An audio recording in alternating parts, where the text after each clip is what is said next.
Yeah. Party people, let me see you now. Throw your hands up, yeah. We got the good rhymes, we're making the good times. We're taking over your mind and we're getting the good vibes. Now you're telling me don't stop the melody. Good times ahead of me, yeah. We got the good rhymes, we're making the good times. We're taking over your mind and we're getting the good vibes. Now you're telling me don't stop the melody. Good times ahead of me, yeah. We got the yeah. Party people, let me see you now. Throw your hands up. We got the good rhymes, we're making the good times. We're taking over your mind and we're getting the good vibes. Now you're telling me don't stop the melody. Good times ahead of me, yeah. We got the good rhymes, we're making the good times. We're taking over your mind and we're getting the good vibes. Now you're telling me don't stop the melody. Good times ahead of me, yeah. We got the good rhymes, we're making the good times. We're taking over your mind and we're getting the good vibes. Now you're telling me don't stop the melody. Good times ahead of me, yeah. We got the good rhymes.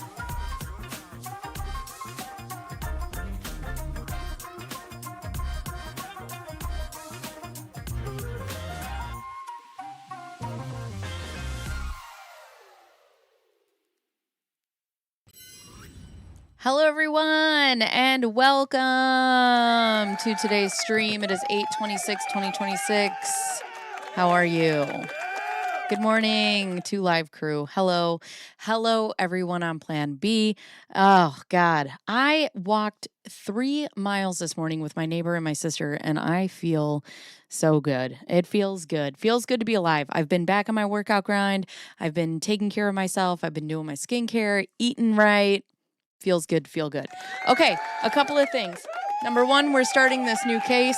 Your response to it yesterday was amazing. I was so excited about that because I was nervous about starting a new case. You guys have been wonderful. And also the content writes itself. I can't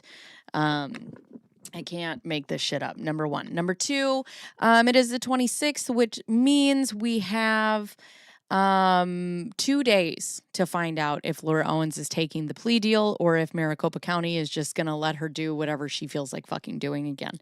So there's that. And then also I will tell you Sour Doreen. I will tell you Laura Owens upstairs still has produced nothing. She's 6 or 7 days in. So, and she's accomplished nothing. So she's still holding true to the name. Good morning, everyone. If you are in to hi Chrissy, welcome. Good morning, everyone. If you guys are on Plan B, what's the emoji that they should leave today? Are you discarding? There's a little bubbling. I'm discarding. Did I go get water? No, I have not. Give me a second. The weather's starting to change, so I'm starting to, honestly, I gotta go get the stuff.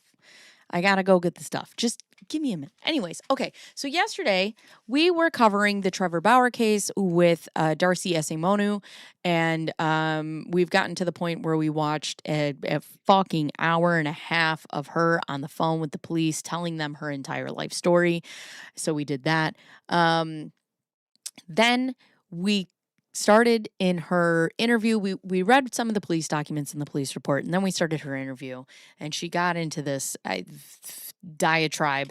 I don't even know what she's talking about. And even the police was like, who are we talking about? So nobody ever knows what she's talking about. Apparently she just says shit. So, there's that. Anyways, all right, everybody put a smiley face in the comments. If you are not already liked and subscribed, please consider doing so. We go live here every day. I have some long form videos coming up for you. I was supposed to get some editing done today, but my DaVinci Resolve decided to baseball emoji. That's great. Do a baseball emoji today because we're talking about baseball. So leave a baseball in the comments. But my DaVinci Resolve wasn't really working. So there's that. Oh, before I forget, I know everybody loves to hear it, so let's do it together. Him number one. Because that's what we do. We Tell Laura. to go to trial, Laura Owens. Do it, do it. Yeah. We believe you. Bet. Tell your story. Go, girl. Go to trial. Got 2 days. You're not a liar. You are not. We believe you. All of us. Do it, do it. You can do it. Hey, Laura Owens. Go to trial. We believe you. Uh-huh. Everybody else is lying. Go to trial. Can do it. Laura Owens. You can do it. We believe. Yeah. Yeah. Some of my overnight oats did not overnight. Okay, great. Today I have an overnight oats of fudge brownie. I really like these. I get them from Costco. They're delicious. Okay, let's get the stream started. Shall we? Oh, also, because I know, thank you, Toadette. I know Tax Packet will yell at me. Like, subscribe, hit the notification bell. When you hit the notification bell, change the settings to all. Do that. Do that. I love it. I love it. Okay, so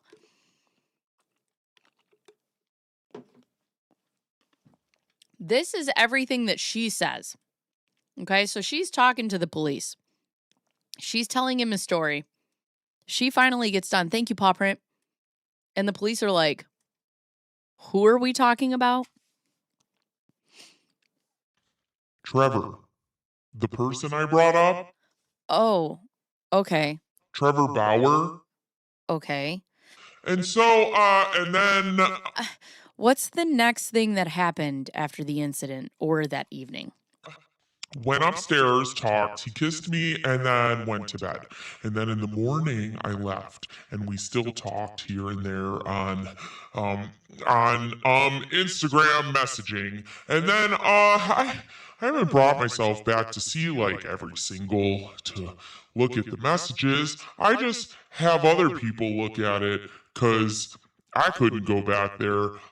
So we talked again, and then another time, and there's been other times I will come over. Oh, I forgot when he walked me out. I forgot that he kept something of mine. I think it was that day. He kept something. He kept a compact of mine. And this is when I think that he went through my stuff. I think this is speculation, but I believe that he went through my stuff and took photos of my driver's license, and I'll bring the reason up why later on. But I think he went through my stuff to maybe because for a long time, he's always told me that he's going to figure me out and that there's a power dynamic between us. And I never understood what that meant until I spoke with my psychologist, and he told me what that meant. But he always told me that there's a power dynamic, and he's going to poke me and push my buttons to see whatever he's saying. He's going to push my buttons. And so he kept my compact, and I think he did that so I would see him again, because I asked for it back and I saw him, and it's hard because I never thought I would have to keep track of everything because I wasn't thinking that this will be going on for over 2 years now.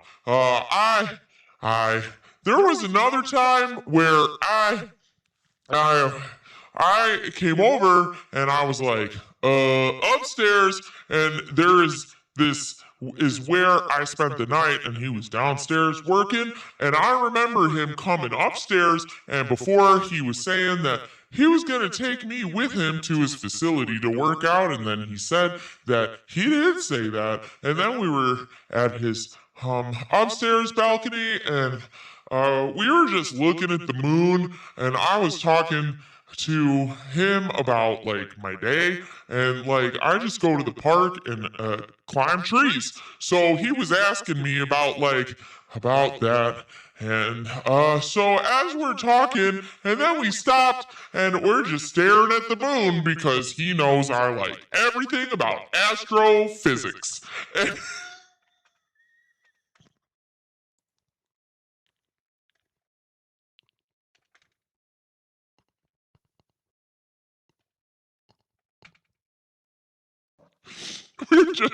we were just looking at the moon and climbing trees. I don't know.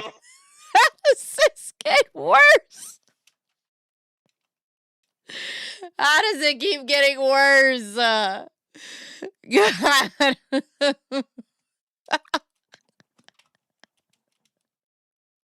This is the way you read it is exactly how I think she sounds. This is just, oh God.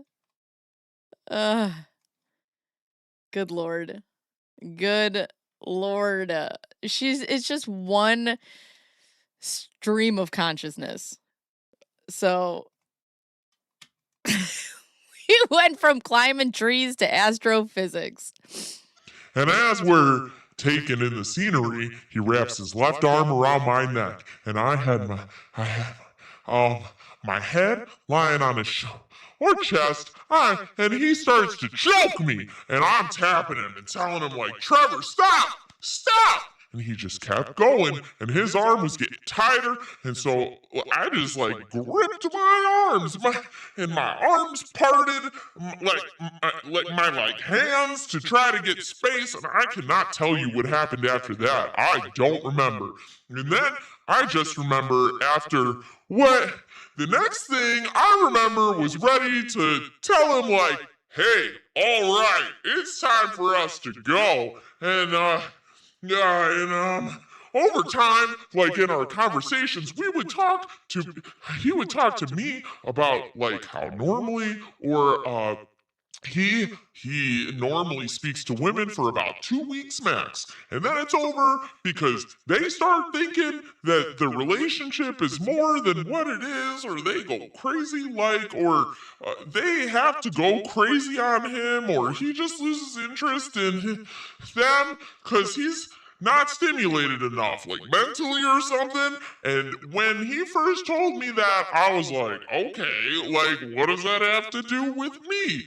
I don't care. And so, over time, he would tell me like random things about how he told me something happened in Florida. It was a crazy night, or something happened. And then he just left it at that. A random statement. He told me when I first met him in person, and when I would come over to the second home, he told me things about there's this woman that... The second home? Yeah. You guys better like and subscribe. I'm doing the Lord's work over here. I'm out of breath.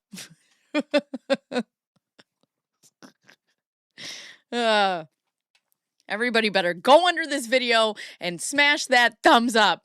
Okay? Please, for the love of God. Yeah, so the first home I went to was when I met him. He didn't touch me. We talked for a long time, and that's when he gave me groceries. And I tried to give him money to take with me, and that was when I first met him. The second time I came over, and that's when he choked me, and he pushed me out of the house, and did all that, so... Is the same home, or is it a different home? Same home, yeah, pardon. So... Okay.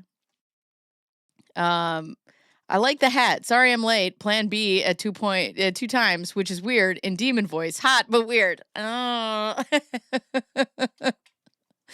He said, hold me like I'm pregnant, and then we climb some trees. To do a workout just fine. Yesterday at the part in the phone call where the cop was like, it was his left hand or right, one of his, hands. The cop's like, okay. Yeah, he had one home because he was in between moving, but when he came back in October, he had a main home that he was staying there for the off season, and that home that I would visit and stay at, so he would tell me things about, and this wasn't all the time. It was like here and there between other things we were talking about with family and faith and all this other stuff. So he told me that there was a woman who got police and got an attorney involved. But I think she went to the court or something. Happened legally because she said he told her, if you don't leave me alone, I don't want. Like he said something about along the lines of I don't want to kill you, so if you need to leave me alone or something like that. And he said that she took this as a threat and told the police and all this stuff, and that she was crazy because she would come over my home, and he said he had to get her a hotel one time because she would not leave his property, so he got her a hotel, and she kept harassing him, and then he told me about another woman.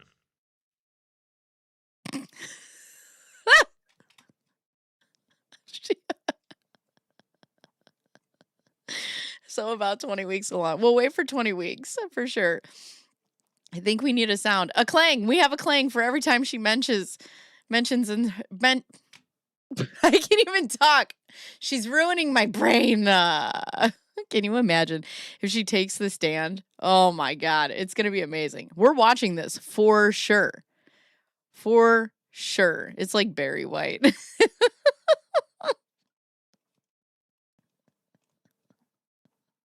We need a different clang. We need another here. Every time she mentions her psychiatrist. The cop. I just want to focus on Me? you. Oh, okay. Yeah, I don't want to hear about him and other women. Yeah. Oh, Wait. okay. Or things he told you about other women, preferably if you could. Sure. Sorry, I didn't mean to interrupt Yeah. you, but Yeah. My point was, like, he was telling me all these things, and I think that goes part of the grooming to make it seem like he was the victim, or like he's people doing him wrong, and then he gets bullied and all these things. So I guess that was my point. Here's another time. So he was supposed to help me with my business because he would do that for me for his. And so he told me, well, come over later this evening and I will help you with your startup. Or, yeah, my business plan. So I came over, and it was a ruse to get me to come over because all he did was make dinner and then watch the UFC and talk about this and that and the other, and didn't even focus on what I was there for. And so he wanted me to watch the UFC match with him, and we're having a conversation, and I was sitting on his lap, and that was the first time that I felt comfortable enough to do that. So I remember at one point I was watching the match, and we were eating. Like, we were eating off the same plate, and he gets a steak knife, he holds it up. He holds me at knife point, and he has it like, I don't want to move, because if I did, I would have been cut. And he asks me, he says, Adana. Oh, Adana's my middle name. That's what I go by. So he says, Adana, have you ever been held at knife point? And I said, no. And he just keeps the knife there, doesn't say anything. And then he takes a deep breath or exhales. And then he releases me from the knife. And I can't see what he looks like because I'm sitting in his lap. And I don't even. And then he acts like it was normal. Like, nothing was. That's natural.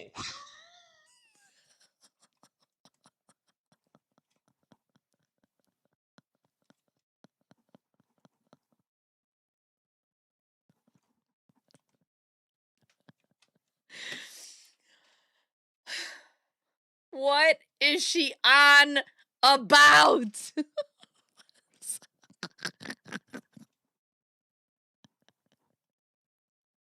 This sounds like when my 6-year-old is talking in her sleep. She's like, Mom, I'm hungry. The bats! There's bats!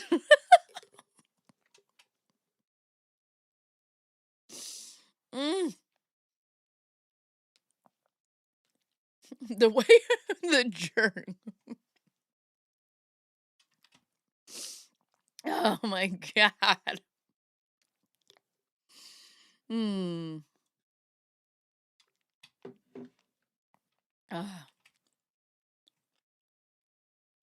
stumble out of bed and I'm fucking in the kitchen. There's 93 more pages of this. Okay. I need a break. I'm starting to hyperventilate. And then what happens next? Finished eating dinner.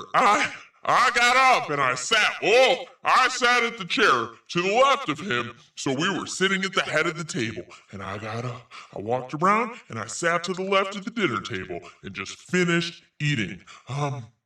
Excuse me.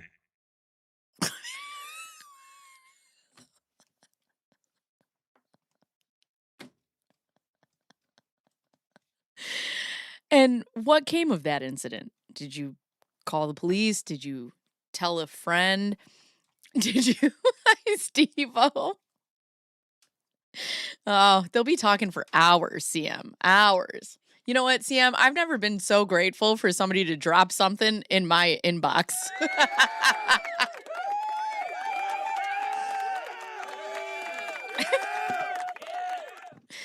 Oh, Lord. Did you tell a friend? Did you confront him? Or something else? He just acted like it wasn't a big deal, and so just started talking, and then we started drawing. Yeah, we started drawing at the table, and he was just speaking nice to me and being kind after that, and like he would do things like that. I remember even one time when we were in the kitchen, because like normally we'll hang out in the kitchen first before we go to bed upstairs. I don't know if this was the same day or if it was a different day, but I remember I was in the kitchen, and when I was in there, I was like, oh, you didn't clean. You didn't tidy up a thing because the kitchen was a mess. And he just came up behind me and he started hugging me. And then I turned around and it sounds so horrible, but then it checked me in my stomach. And I was like, and I thought he was doing that as if to be like, oh, I'm just seeing like checking your abs or something. Because he kind of dismissed it like away, like, but it hurt. And it didn't feel that way. But he made it seem like he was just messing with me. What do you mean by check? Like, you know. He checked you in your stomach. You know, like, see, sometimes you see guys joking around, messing around, and they kind of do like a big punch at each other, like not below, well, maybe below the belt, but, you know, they just kind of like hit them below the chest area. I don't know if you've ever seen that, and it's like, I don't know how yeah.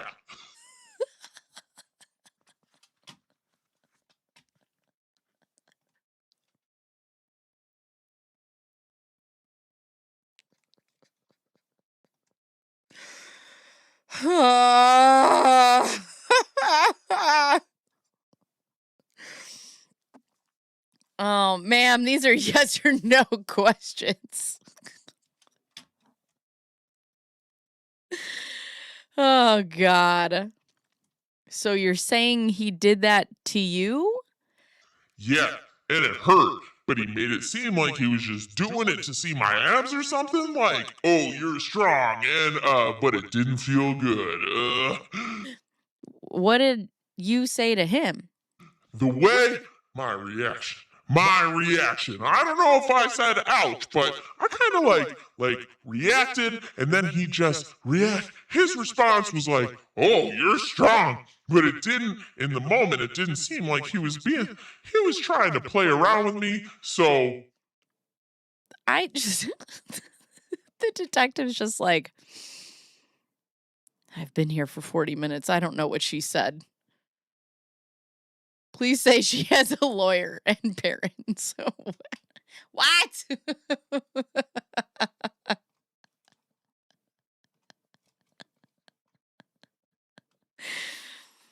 Then what's the very next thing that happened? Just went about as usual. I think he was making dinner or something. He was getting ready to record something for his channel and then just continue on. And a lot of times, like throughout the duration of the relationship, he would tell me things like, I'm fragile. And he's like, every time I try to do something to you, you're always saying, ow, That hurts. And then he was like laughing about it, and he told me that I'm delicate and that he needs to take care of me. And he would ask me like what do I feel about being a stay-at-home wife and things like that. And he would tell me that like talk about his teammates. He's like that they're horrible to their wives on the road and not. He was making himself seem better and just telling me that he cares about me. Oh, and here's another thing. I almost forgot this. So one morning we were getting up, and this is when I started leaving like a lot. Like when he would get up to go to the washroom or something, I'll just get my stuff and leave in the morning. And that's the reason why I started staying over, because he told me that he didn't want me to keep leaving every morning, so that sometimes my days get mixed up, because I will come over and then I will stay until the next day. And so then I'm like, they get mixed, they get blended together. So one time I was getting out of bed and he sleeps on the right side and I would sleep on the left. I was getting out of the bed and he reaches for my hair and he pulls me back like I can't even talk, and then he pushes me out by my head. I think it was either the same day or no. Either that same day, like moments, later, after I went to the washroom and I came back, or another day when I was there, the next time I saw him again, I can't recall if it was the same day or the next day, but I told him, I said, Trevor, I said, I didn't like when you did that. I said, it made me feel cheap. I didn't like that.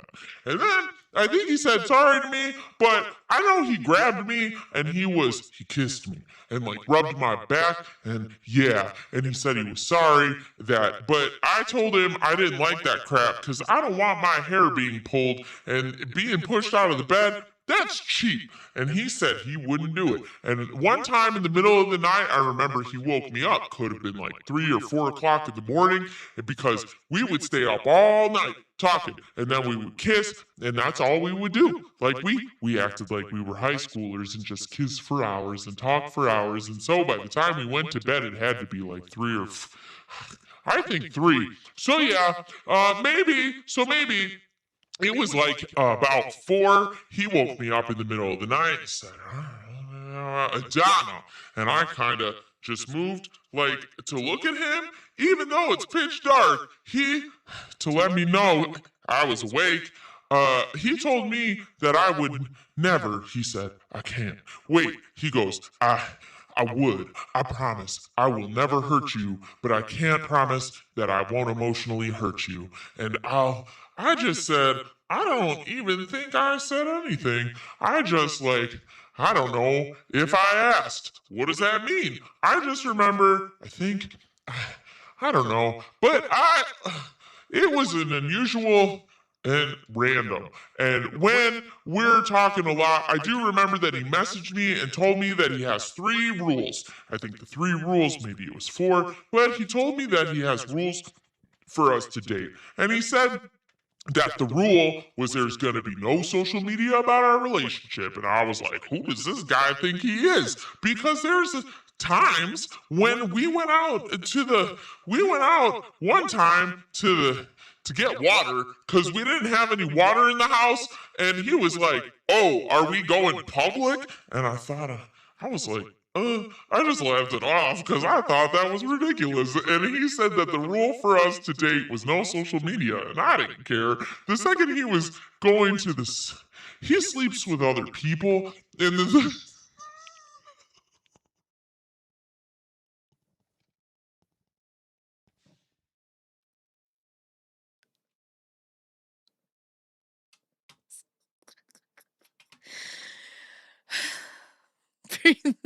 Try. Viking, happy 60th birthday! Happy birthday. Today's your special day. It's gonna be your birthday for the rest of the day. Hey! Yay. I'm trying to remember, I'm trying not to laugh as I'm reading this, but I don't know, this is insane. I don't even know what I'm reading at this point. Oh, God. Could you...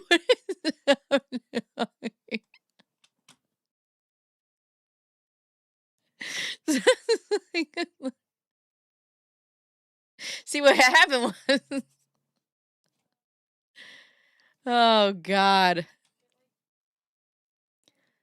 I'm not even trying to make sense of it at this point. Good Lord. I don't remember what the third one was. Was it perchance something about not talking about... Tim Curry! Come on, guys! And a little nervous how good Bacon Bearzz is reading this. Oh, happy birthday. Today's your special day. I need to take a break. Good Lord.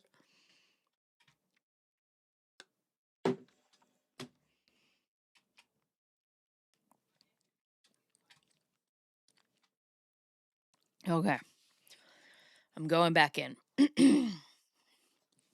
In the middle of a completely different thought.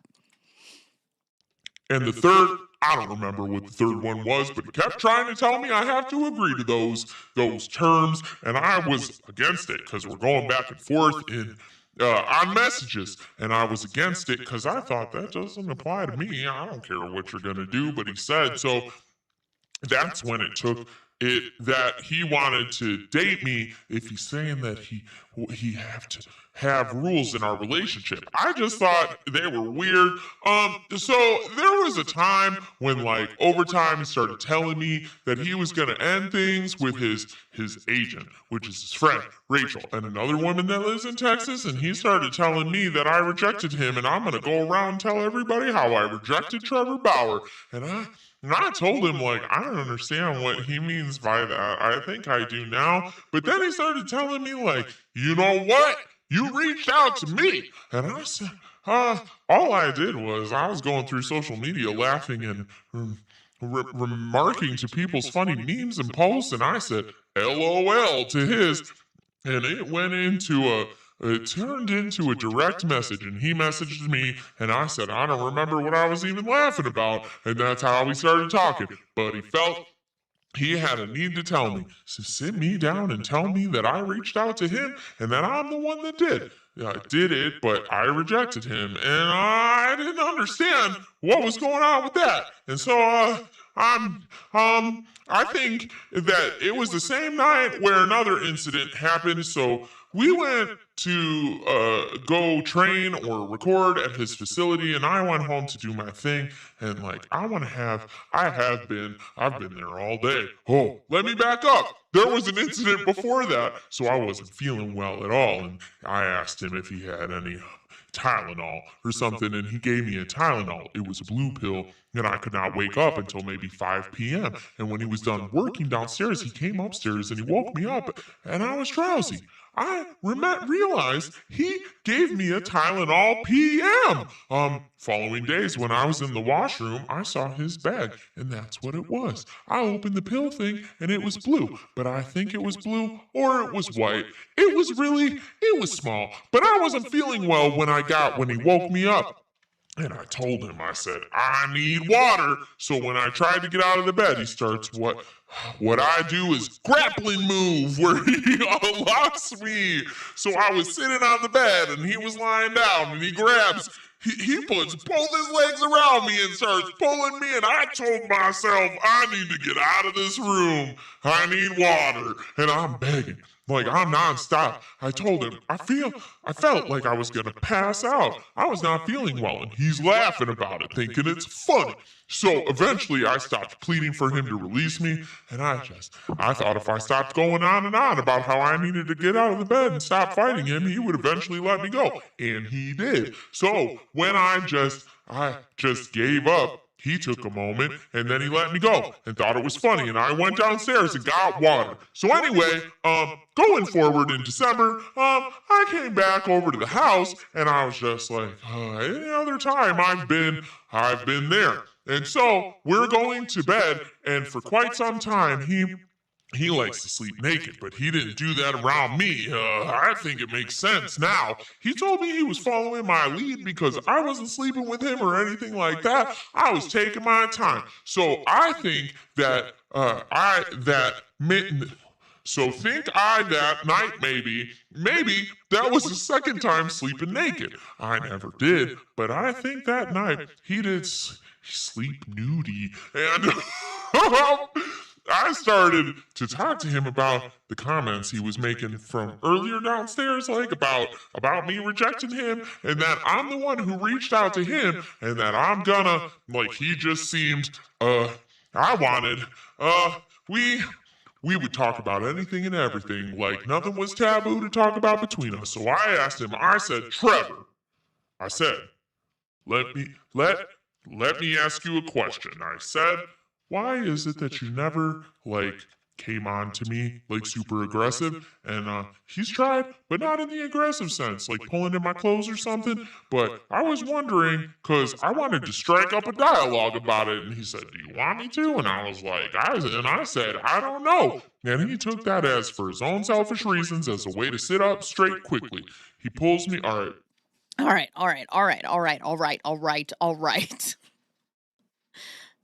I do have a lot of water.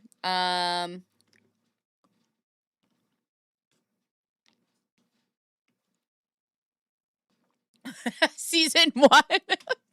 Matthew McConaughey with a ponytail. And Woody Harrelson. Oh my God. Good Lord.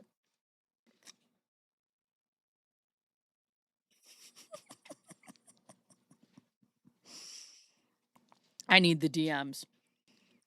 Oh. And she asked for them. Cool. No, never back up. Boop, boop, boop. It was like the best. It was like the best times and the worst of times, you know, and like it was far better thing that I did the day, like, you know, like I had ever done before. Like Canada.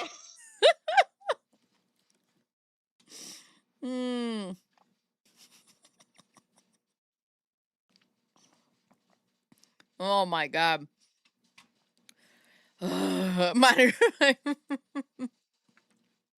Two speed. Oh my God.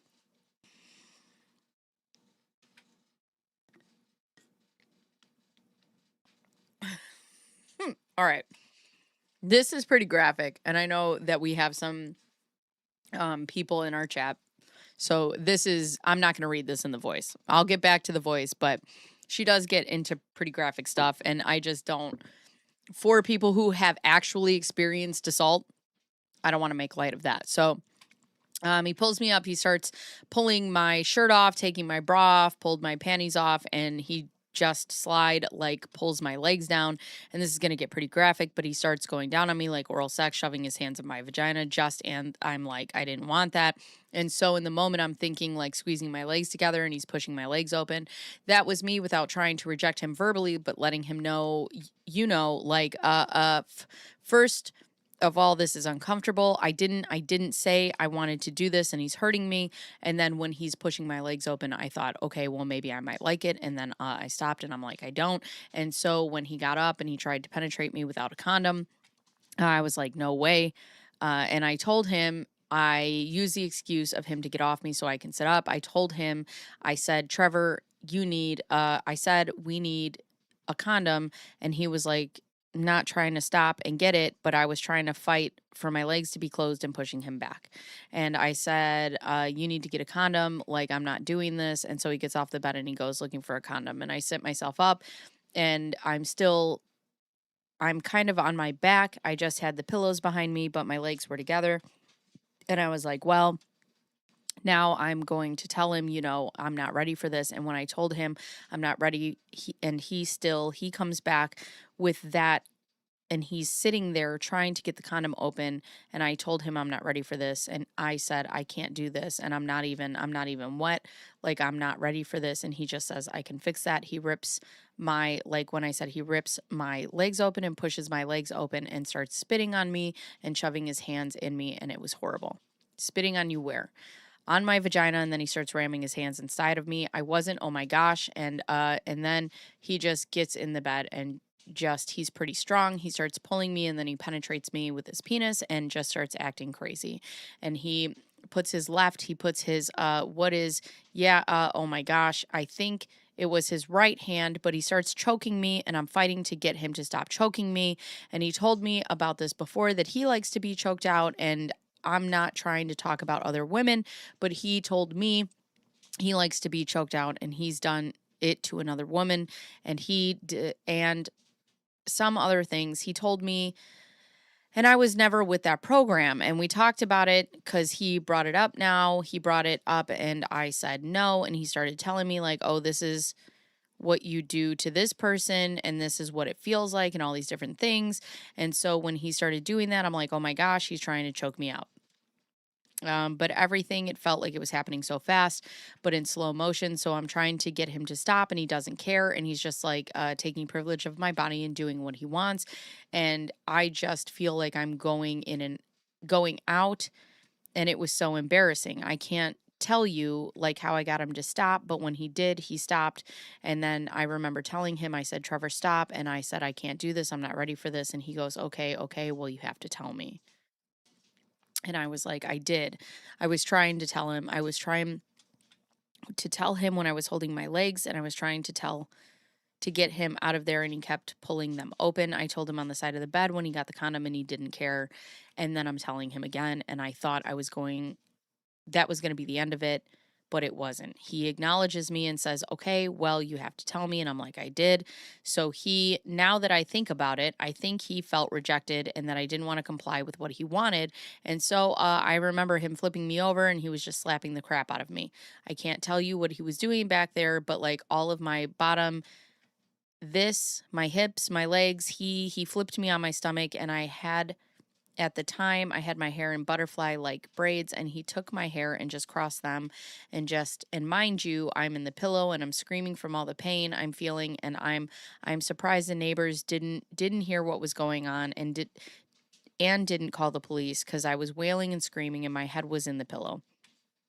And I don't remember if he was pushing my head in the pillow to keep me to quiet me down from screaming. And so my head's down. He grabs my hair, like my braids, around, and he just yanks I have whiplash. He yanks my neck and just starts choking me out. And I just remember this is the weird part about it.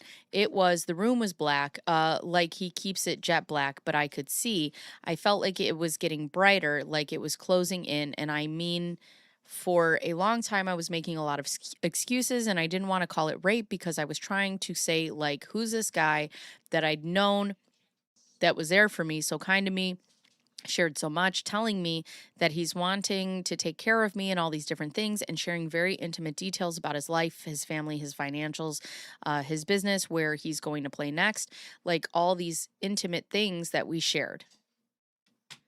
Okay.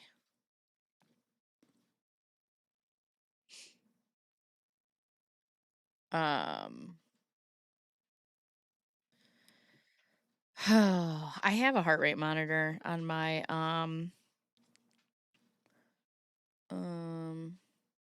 my watch.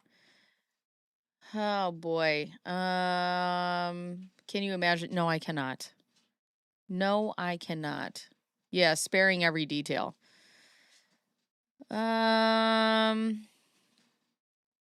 This account doesn't bother me because it's the most insane story ever. Does your state offer a medical waiver? I don't think mine does. I haven't gotten too deep into it just yet.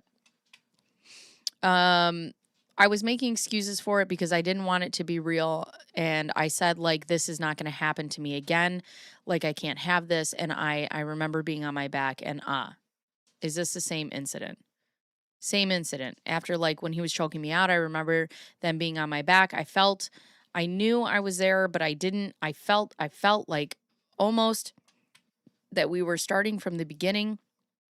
I had different thoughts, and for quite some time, I blacked out, or maybe I was disassociating. My psychiatrist at the time told me I was now coming out of the fog of it all, because there was something like just too much trauma I couldn't remember. And then I would have dreams, and then I would remember things after the fact. But I do remember, like, I asked him, I remember coming out about, and then because I heard him yelling, and he was like making all these weird sounds. And then I asked him, I said, did you finish? Oh, there's another thing I remember, and it felt like it was a dream. I remember him telling me how beautiful I was when he was doing what he was doing to me. And when was that? Okay.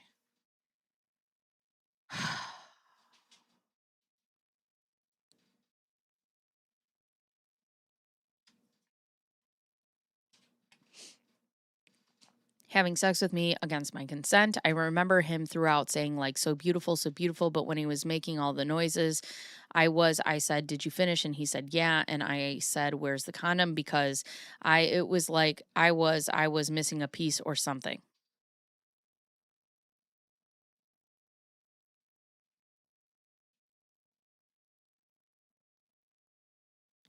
I'm a woman. And my question is if I've had relations with men who have worn condoms. So hi, South Florida.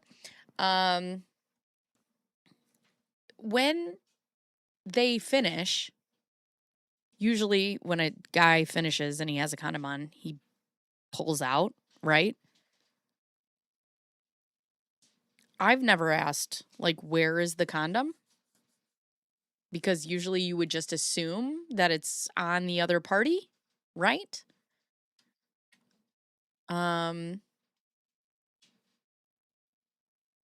Relations, you say. Welcome to Bacon Makes It Awkward. Listen.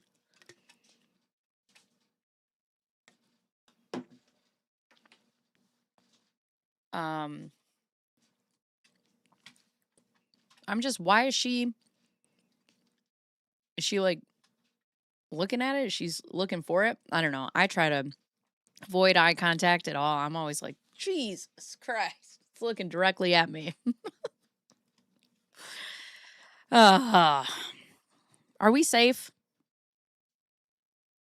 Okay, I think we're safe.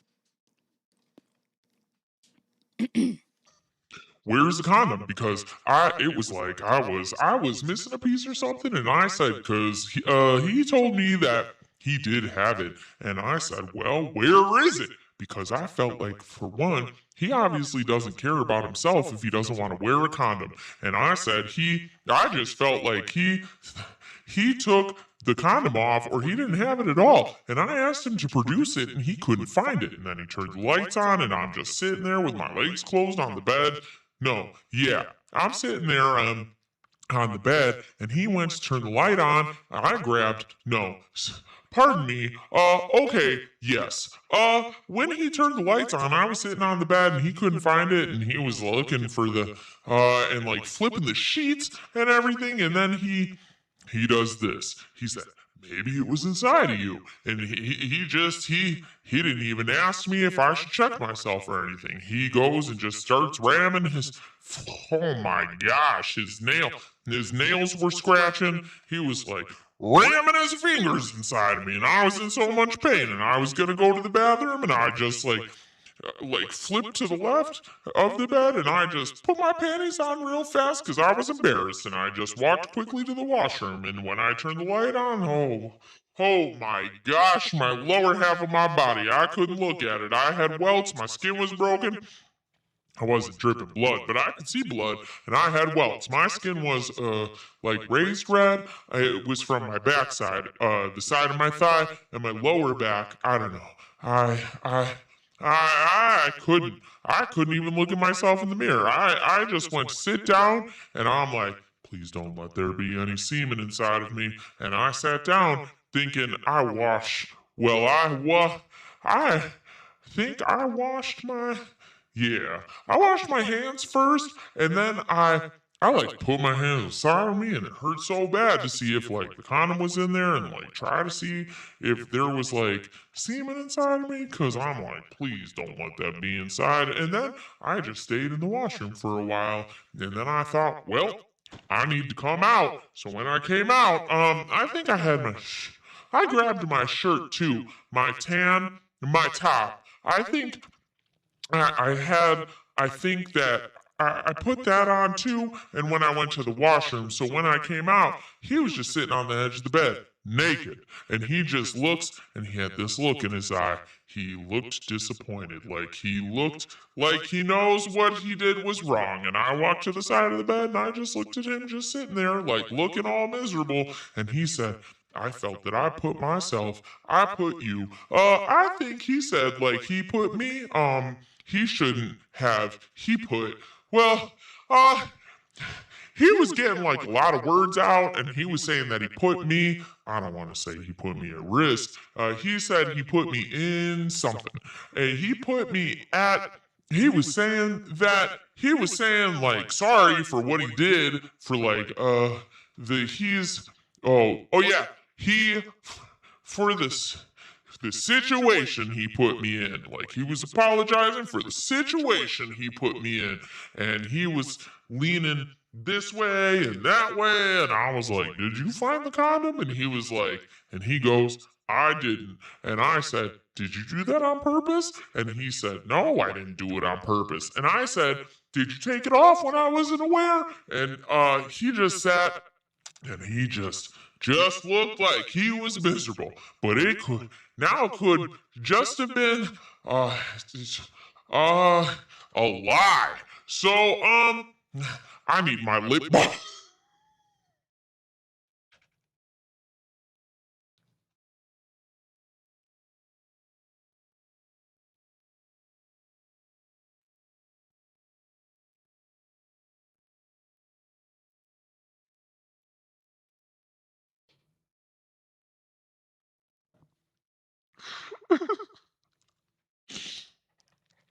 So I need my lip balm. So I'm just kind of sitting around the bed now, and I'm quiet, a middle. So he leans over and he starts asking me, are you okay? Are you okay? And I'm just lying on my back, and I have my legs up, like just kind of in my own bubble on my side of the bed.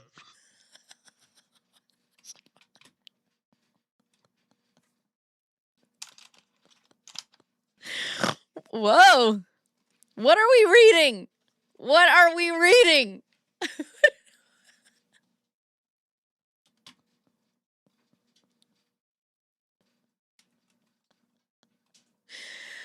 Oh, guys, if you haven't already, please go below the video, hit the thumbs up, make sure you're subscribed, hit the notification bell, and make sure you set it to all.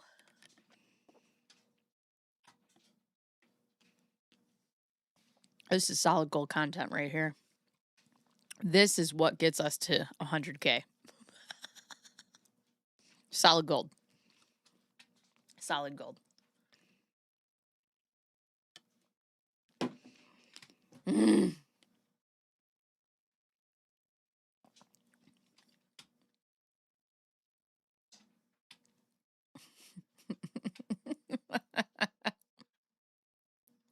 Crossing streams.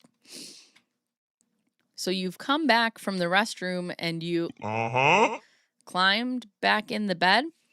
Well, I was standing on the side of it while he was sitting on the side of the bed, and he was just talking. But then after all that, I just walked around my side and I just sat down. And then I don't know if that's like when he laid me down, but I just remember lying down in my position, and he was asking me, are you all right? And he's like, can you talk to me? Are you all right? And I just shrugged my shoulder, and he goes, I need you to. And mind you, he's holding me down on my right arm, and he's like, I need you to say it. I need you to say it. You have to say it. And I think I just said, okay. And I'm like, what is he recording this thing? I hope he was recording it now that I think about it. I hope he was, because I'm like, why does he need me to verbally say it? I just said, okay. And then he starts asking me questions like, what do I feel about abortion? And I said, I'm not for that. I said, I don't care what other people are doing, but I said, I'm not for it. And then he asked me about, are you taking birth control? And I was like, no, because I'm not sexually active. And I thought he knew that because we had conversations about it, about when we want and things like that. And then he asked me, like, when was my last period? And I said, well, well, let me look. And I've been laying down, and he's sitting up, like talking to me and looking at me. And I said, well, I have to check my phone. I have an app. And he's watching me unlock my phone and scroll over to my app. And then I saw that I was ovulating. And I was like, this is, yeah. And so he's telling me, like, I told myself I need to see my doctor. And I wanted to leave, but he wanted me to stay there. And the entire time I did not sleep. I just watched the sun come up because I can see that outside of the blinds. It was turning like light or dark blue, and he just kept me locked in his arm the entire time while he slept. And I feel like he did that, so I didn't get up in the middle of the night. And at one point, his arm fell asleep, so like he jerked his arm and pushed me. And I was like, is this guy asleep? Like, what is going on with him? And so by the time the sun comes up, I didn't even sleep. I just get out of the bed and I called my doctor's office, and then I told them I think that maybe a condom might be stuck in me, because if he's telling the truth, then maybe it is inside of me. And they said they couldn't see me because this is during COVID and everybody was like, every place was filled. And so they said they could see me. And then the next day, so I made an appointment and I came back upstairs and I quietly gathered my things. And once I have all my things in my hand, I walk over to the side of the bed, and I just said, Trevor, I'm leaving. And he just springs up as I'm walking, and I turn my back, and he grabs my arms, my left arm, and then he slid it down to my hand, and he's holding it. And he's like, are you okay? And I just looked at him, and he just stared at me, just looking like he knows what he did was wrong, and he messed up big time. And he's like, you have to promise me you're gonna stay in communication with me. You have to keep in contact with me. And I just looked at him, and I was just like, whatever. And he said, you have. He said, Adana, promise me that. And I said, okay. And I left, and I didn't talk to him. And he started messaging me, and I went straight to bed. And I felt so humiliated and violated. I was in pain, and the pain just got worse and worse. The next days, I feel like I didn't know why. Like my head, like my ears were hurting, and then like my head was, I felt like someone had punched me in the head. And I didn't feel that the first day. I think maybe the second day or the third day, it was excruciating, because maybe the second day or the third day, it was excruciating because I thought, oh my gosh, it was from him pull. I forgot about it, but like, that's probably when he was pulling my hair. But I remember him reaching out to me. He texted me, and then he sent me a message. He texted me, and I didn't answer. And then he messaged me on Instagram, and then he texted me again. And he was like telling me that I need to talk to him because this has a major impact on his life and his career. And I texted him back, and I said, I just said, hey, dear, like, I'm sore. And I just downplayed it, and I said, I'm sure, like, you're not trying to be condescending, because I was like, he's blaming me for what he did, and this is going to impact his career and his life. And then I started feeling like it was my fault for what he did. I don't know what else to say. Somebody kill me. Somebody kill me right now. Somebody drive into my home with their car. Oh, God. You have to say it. I would... Hey, MG. How are you? Oh, gosh. She just keeps going forever and ever and ever. Oh... The voice makes it easier to listen to her, and the chef's kiss. To voice children in Pixar films. Baby Satan? Baby Satan? When did your YouTube career really take off? Well, it was when I started reading crime reports in a demon voice. They said make a niche. They said make a niche.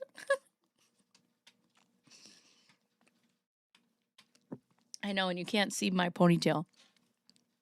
Nothing. Say nothing else. Oh, God. All the data centers just explode. Oh, my God.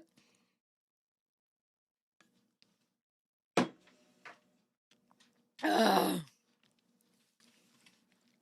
I had to wear a hat in my headphones because I went for a 3-mile walk and I was sweaty and disgusting before I got on this stream because I came back in time to set it up. Have you spoken to them since? No, absolutely not. No. Any contact whatsoever? No. If it Okay. is been through or previously my attorneys, and that was it. I have not spoken to him. No. I still talk to them after the fact. The last time. Talked to who? Trevor? The last time I talked to Trevor was last year in May of last year. That was the last time I spoke to him, but we did continue talking afterwards. Well, Jenna, just put the buckle on. Okay? We're all just buckling. None of us. I am running the stream and I still have no idea what's going on, okay? I don't know what's going on. Talk to who? Trevor. Oh, wait. Well, you just said you didn't was it no, yeah, I meant that. I didn't mean like that was the last time I spoke to him after that incident. Well, we still continued to talk, and he wanted status updates and all these different things, and then I status updates of what? like, did I go to the doctor? Did I take the plan B? And like things like that. Did you go to the doctor? I did. How soon after? The next day. Not the next day. Wait, they couldn't see me that same day, so I think it was the next day they saw me. It was either the next day or 2 days after that, but it was, I think I can verify it by my text messages, but So you didn't, this is me, this is not the investigator, but so you didn't go to the doctor the next day. You were going to go the next day, but then you didn't. But you thought you had a condom stuck inside of you, so you didn't go to the hospital? What?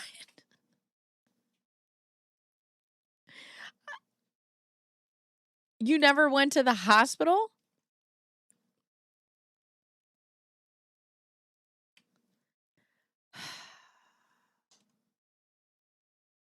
Please stop asking for... Oh, I know. I heard about Tim Curry too. Oh no. Did you ever find the condom? yeah, they found it. Where was it? It was like shoved all the way up by like up to where my cervix, like the opening of my cervix was, and I was in so much pain.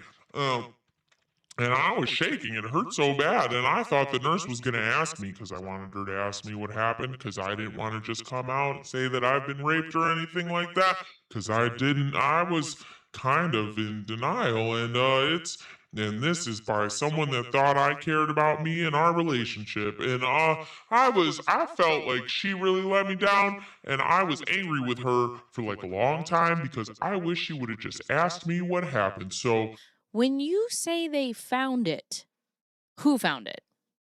The condom. the nurse practitioner. Okay. So How was your communication after this incident with Trevor? he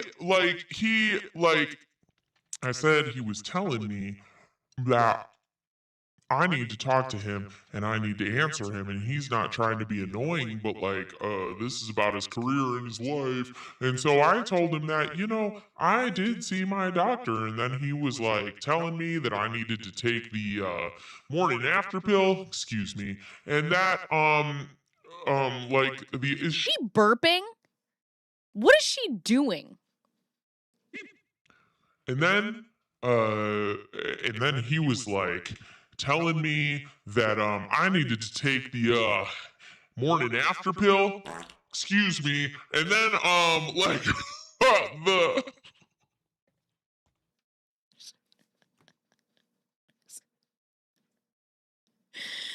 What is happening?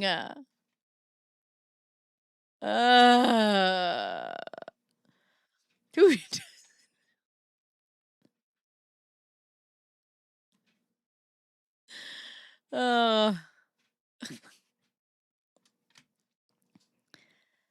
You said you kept in touch with him for about a year after this incident. yes. And how often did you guys communicate, and what was that communication about?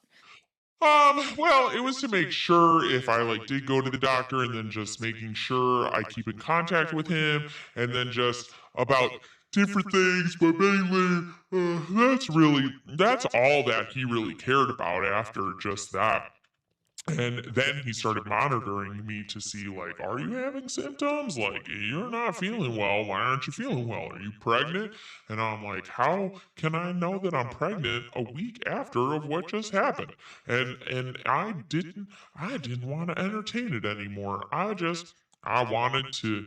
Part of me, I was being in denial at the time. I didn't want it to be real. I just wanted to go back to when things were like beforehand, and I wanted.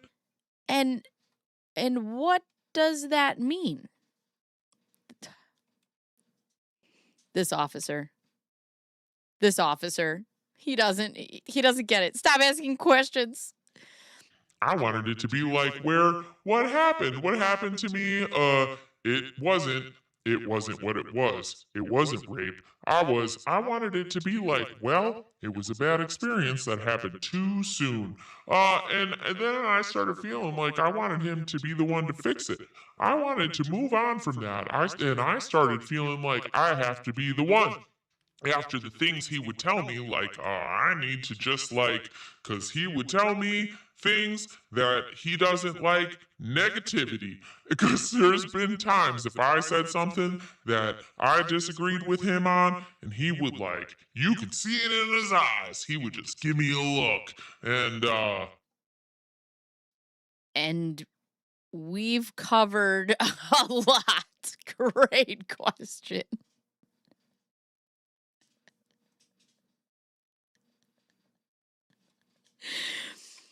And we've covered a lot.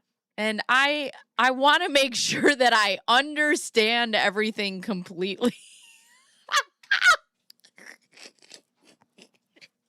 This cop is like, I don't know what was said. Okay.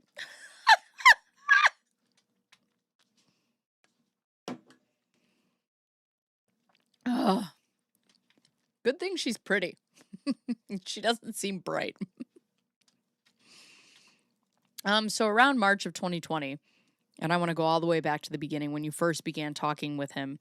Around March of 2020 is when you first began some sort of communication on social media.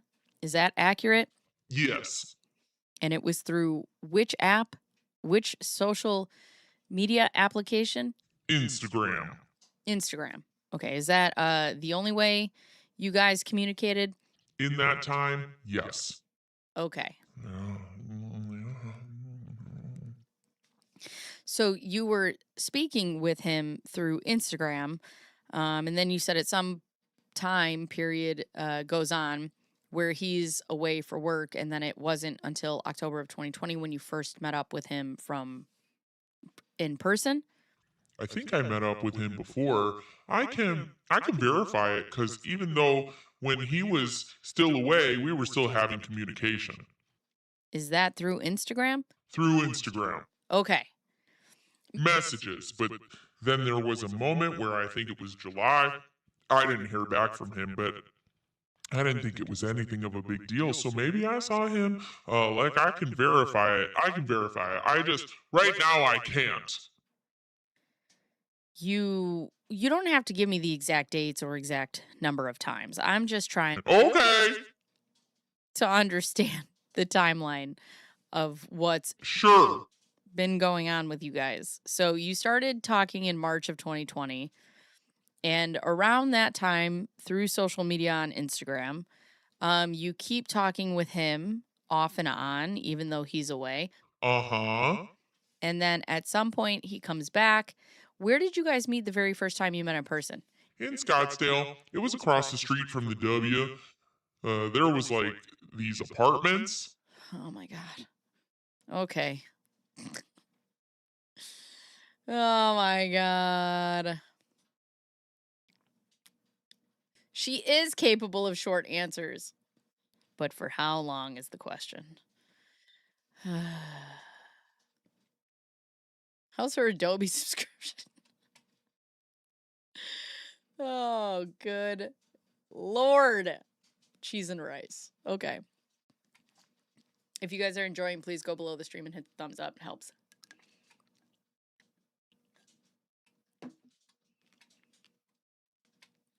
Just smear me across the internet. Or it was condos or something. Okay. And you meet him again. Where's the very next time you meet up with him? I think you mentioned it was in October. Is the first time you hung out? It was, yeah. It was probably like October. Late October, or maybe it was November. Maybe it was right after Halloween, because I remember that, looking at that number, I think it was the first week of November. It was somewhere around there. The address was... Is that the address you provided to the patrol officer? Yes. Okay. So that is where all of these little incidents took place. Was that a address? Yes. Oh God. Elder God, hello. Oh my God. I can't. Oh yeah, make sure you have your notifications set to all. I haven't seen Jack in a while. What's old boy doing? Okay. When you guys were first communicating between March and when you first met him in person, was it just messaging or was it on the phone or was it FaceTime or something else? When I met him the first time, he asked me, like, why haven't you given me your number yet? He's like, and he showed me the screenshot he has of me and that the family picture he has of me, and I still didn't give him my number yet. I said, well, you can, I said, you know how to find me. I mean, you can find me on direct message. So after I met him, and then we were talking, and I needed some advice about some stuff, family, things like that. So that's when I gave him my number, and he called me on FaceTime. So then now, that's when he told me, like, I don't need to talk to him only on FaceTime. I can call him if I need anything. And then after that, he gets back into town in late October, and then I see him early November at the residence over here, and that's when all the everything unfolds. Okay. When you mentioned a number of incidents, the first one he pinned you up against a wall and lifted you to where you were on your tiptoes, and then you dug your nail into his thumbnail and he started to bleed. Yes. And that he put the blood onto whatever blouse you were wearing. Uh-huh. What blouse were you wearing? It was... Describe it to me. It's polyester. I would say it's this color, like the tan color. She said it was white earlier. She said it was a white shirt. How do we get hype buttons on the streams? So it's on your phone. It's after the stream has like completely uploaded. When you see the comments, you can like slide over and there's an option to hype it. You could hype it then. Thank you. She said it was white earlier. Now it's tan. And he dripped it on my right side. And it's long. Well, it's long sleeve. Do you still have it? I do. I left it in my. Okay. Well, I forgot it, but I can bring it. And then remind me of the very next incident that happened after all that. After that, like assault wise, or You mentioned about 5 incidents. okay. So after that, there was a time when I was upstairs and I was on the patio or the balcony and he choked me there after we were talking and looking at the moon. So you're out on his balcony on the 2nd floor Yeah. of the residence. Yeah. And you're both, are you sitting in a chair? Are you standing or something else? No, we're standing in the doorway and we had the door open and we were standing in the doorway and he was standing behind me and I just had my head on his chest while we were standing. So your back is to his stomach. Yeah. Okay, and what are his arms doing? His left arm, like he's holding me, and just wow, Is he holding you around your waist, around your shoulders, or something else? I don't know if he was holding me like up top. I just had my arms like this, and then his left arm, and he just goes into choking me.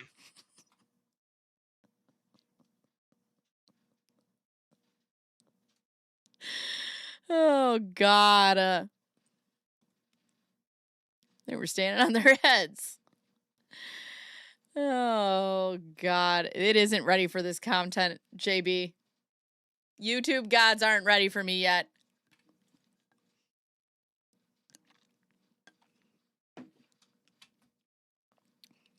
So it was his left arm that came around. Yes. And he began choking you. What is being said while this is happening? Nothing. He's not saying anything. I only remember me saying something. What were you saying? I think I just said, Trevor, stop. And I remember tapping his arm, and he didn't say anything. How long was his arm around your neck? Just an estimate. I mean, I know it's some time ago. It wasn't brief, and it was uncomfortable, and I can't say. Were you ever not able to breathe? Barely. It was really uncomfortable. And the only thing I can remember saying is that, or him saying was, okay. Like, I remember him rubbing my shoulders and saying, okay, it's time. It's time to go. But I couldn't tell you. I'm asking about the choking. Yeah. And that's, I don't remember what happened. Shut the fuck up. Shut up. Girl. Shut the fuck up.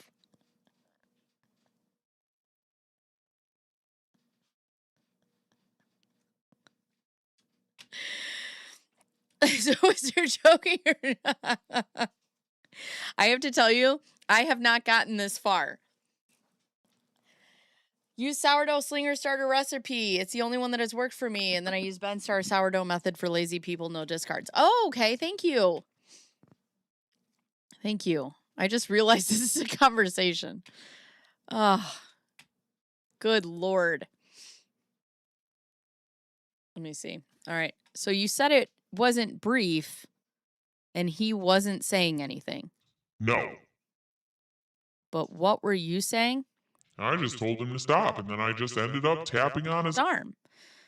And then you don't know how long No. It took for him to release his arm around your neck? Uh-huh. And you don't remember if you could breathe or not breathe? I couldn't breathe comfortably. I couldn't. Okay. Well, after this first incident, I could see maybe brushing it off. Okay, maybe that was weird, odd. And then the next incident, he puts his arm around your neck to the point where it was difficult for you to breathe. What's the very next thing that happens? Um, how to tell her mom about the broken arm. Oh, I forgot about Brian Regan. Oh, man. Memory unlocked. That's it. I'm getting a second psychiatrist. Okay. What's the very next thing that happens? Next incident.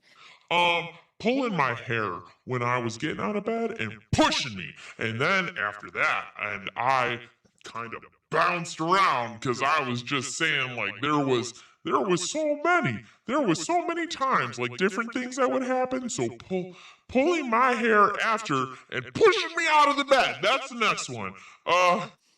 And what was being said when that occurred? Nothing. He just pulled my hair. Like when I was getting out of the bed, he pulled my hair, and then he just pushed me by my head. And I didn't like that.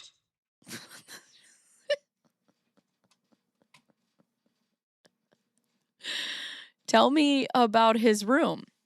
His room? So when the stairs wind, so when you go up the stairs, it goes, so like the stairs are like right here to my right, and they go up this way, and they go that way, and then go up. And then there's a room to the left, and then in the center is his room, and the bed's in the center, and the patio's on the right, and then there's to the left, there's a television. I think there's a television, and then a drawer. Oh, and then there's drawers on the side of each bed. So like stairs.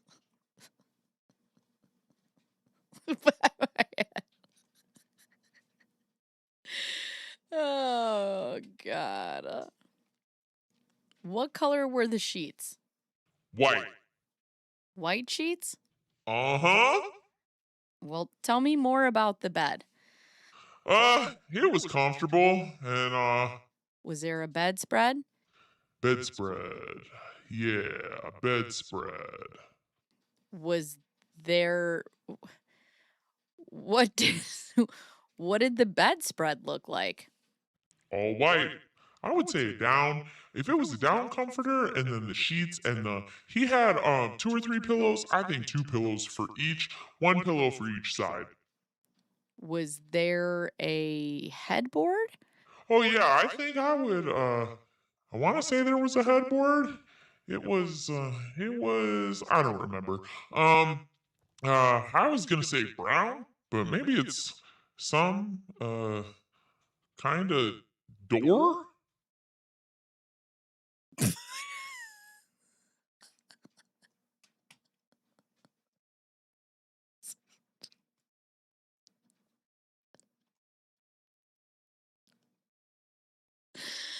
Oh my God. Hi, Montana. Was there was there any couches in the room, the master bedroom? Was his room the master bedroom? Yes. Well. Did he have any roommates? No. Was anyone else during any of these incidents? Nope. Did you ever tell anyone about these incidents? Nope. Okay, not even your therapist? There's a door. Oh, God. Ugh.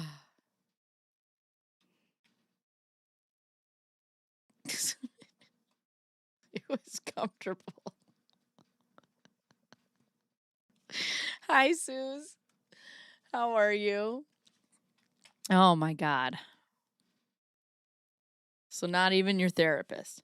I did after, but I will say he doesn't know this, but I gave it to the blank. But I forgot that I made video diaries that are timestamped, and like my attorneys have it, and the blank has it, cause we got a forensic a company that does forensic stuff with like forensic data, and where they can see when things got created or what have you. But so Brad, You got a Brad? Is that what you got? Video diaries on MTV.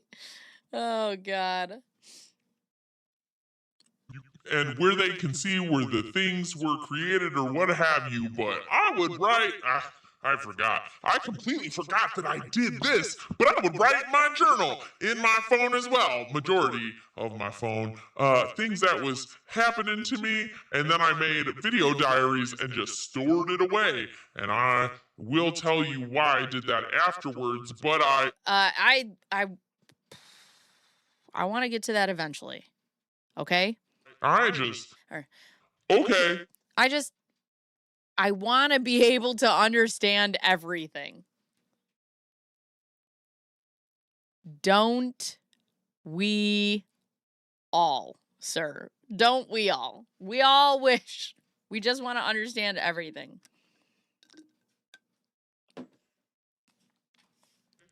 Yeah. So I didn't tell anybody though. okay. No one was there. Okay. So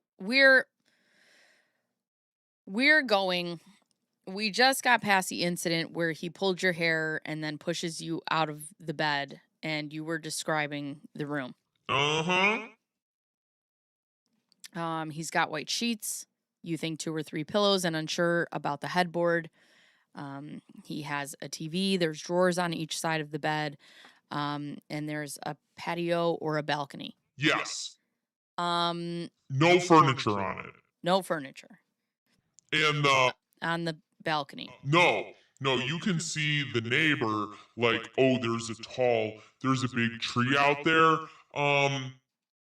And I'm thinking, from the very first incident to the last incident where the sexual intercourse occurred, what's the time frame there? Is this over a span of 5 days, or is it 5 months, or is it something else?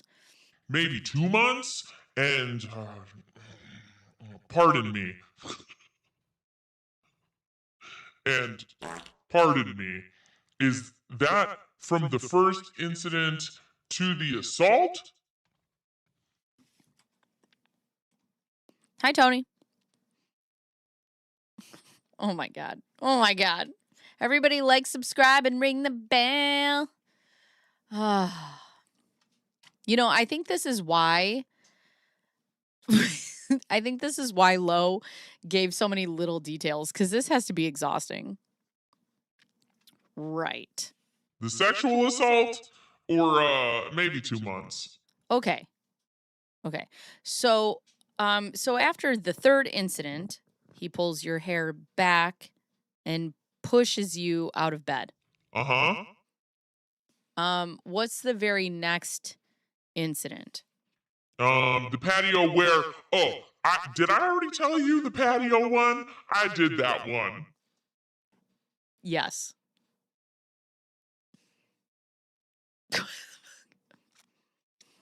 And then the next one, I don't know if that's considered an incident, but I told you how he wouldn't let me leave the room to get water and grappled me. Was this at his residence? Same residence. Okay. Did you ever hang out with him outside of his residence? Eventually, but not yet. Okay. You also mentioned an incident with a knife. Uh-huh. I was going to go to that one. Which was after? Was that going to be the next incident? Yes. After the grappling? Yes. Okay. So I came over, and that one I could pinpoint because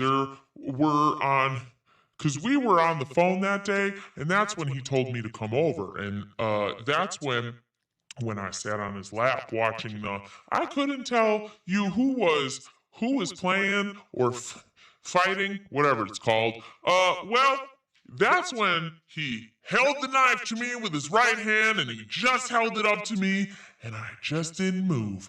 And Can you describe the knife to me? it was thin.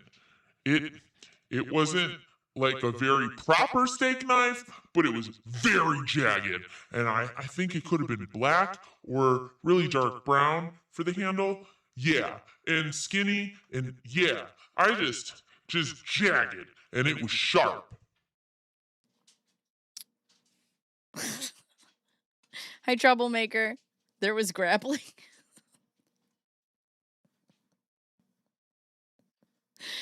Oh my god. Was it like a steak knife? Not a butter knife? He's like, if this bitch has wasted my time and it's goddamn butter knife, I will kill myself.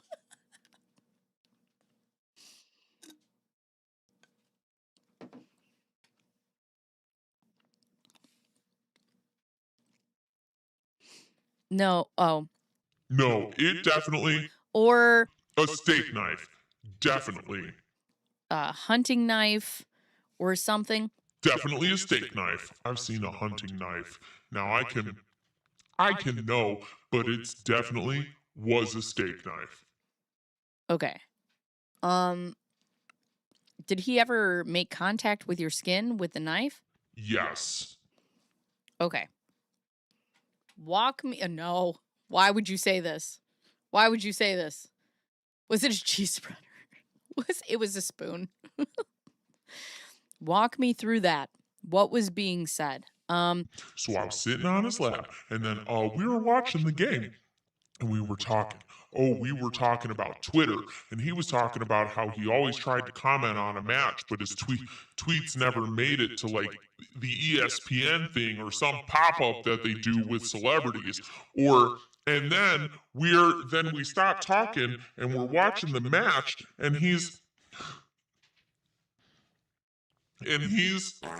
eating, pardon me, he's eating, I'm eating some of his food, and then I didn't even see it coming around. He just reached up, so I'm sitting on him. So he was like, he had it like at an angle, and he just held it to my throat, and I didn't say anything, and he just said, have you ever been held at knife point? And I said, no. Then he just goes, ugh, and then he lets it go, and I remember getting up, and I just sat down to the left of him, and What?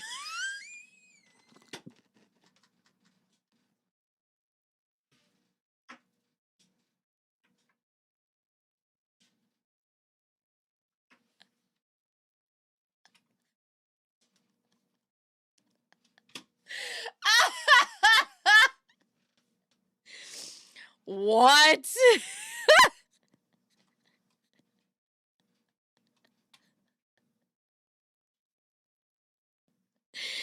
That's the investigator. What?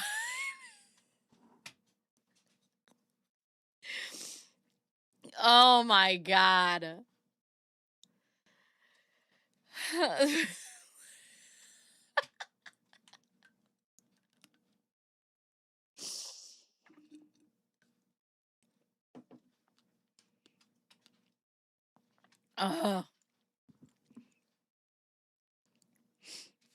nothing. Didn't say anything like I'm sorry, or I'm just wondering, or What did you take that as with the knife being held to your neck and him asking that? I see it as him trying to condition me to be comfortable with any violence he does. That because he treats it as not a big deal, then I guess it's not a big deal when it was. Okay.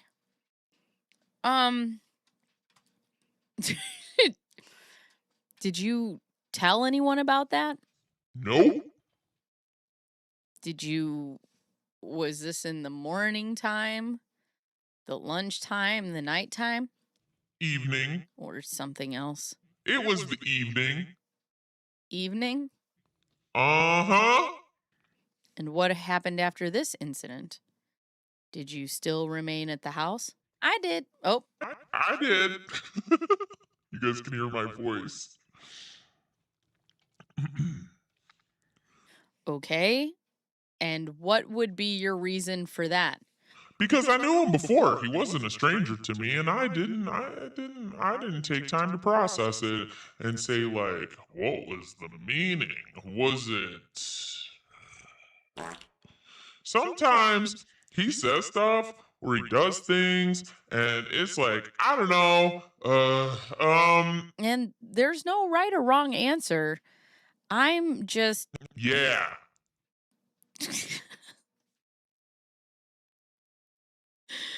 Oh, God. Sir, this is Wendy's.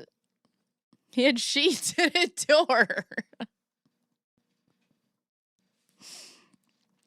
Trying to get your thought process.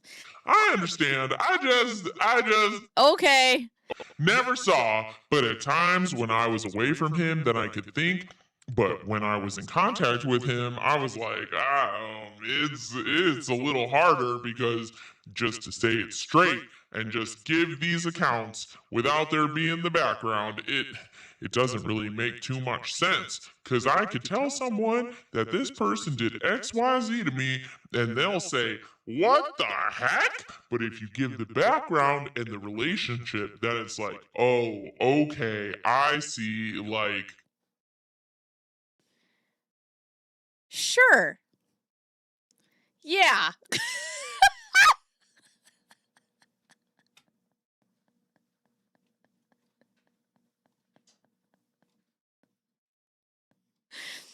Yeah.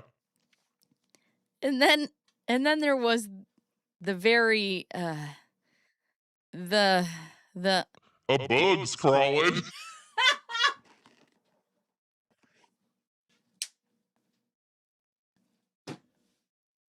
Get me the fuck out of here. Get me out of here right now. Get me.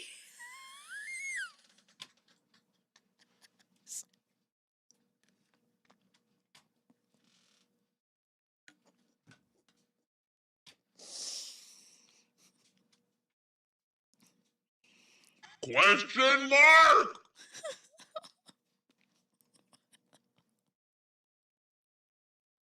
What the hell kind of conversation is this? A virtual juror, you are too far behind. You're so far behind.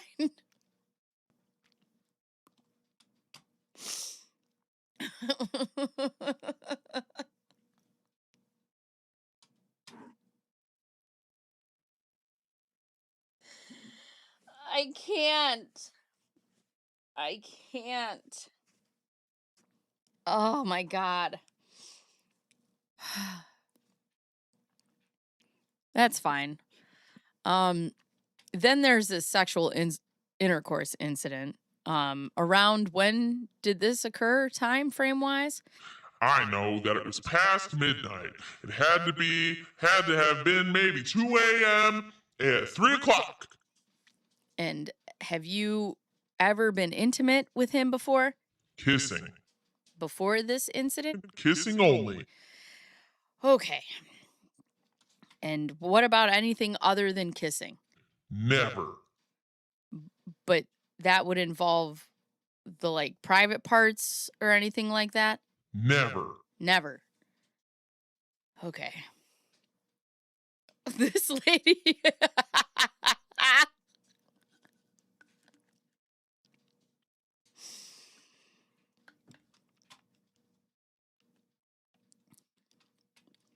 Never. Okay. No. How many times would you guess you spent the night over there at this point? Was this like a daily thing?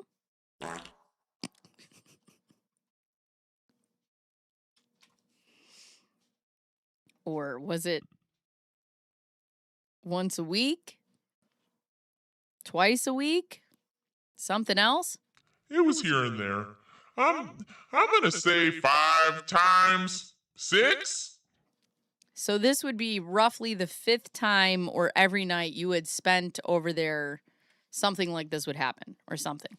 No, I haven't brought myself back to look at and like pinpoint because I never thought that I would need to do that, and I just had other people going through my stuff to do it because I just couldn't take myself back. But I will because I have to now. But I can't say something happened every single time. Maybe I'm undershooting the amount of times I've been over there, but I know there hadn't been a time where something didn't happen that was inappropriate.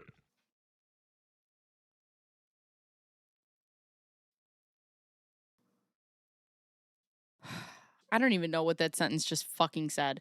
So this is about a woman who has been charged with fraudulent schemes and artifices and some other stuff like Laura Owens.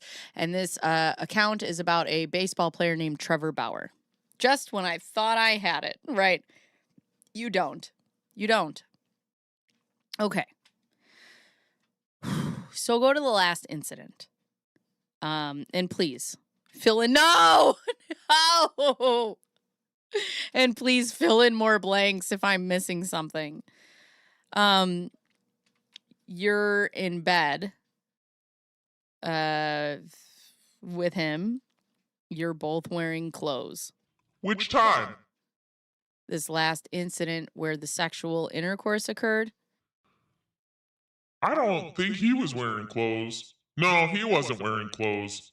Okay. Also, I don't if it's rape, I don't like that he's calling it sexual intercourse. But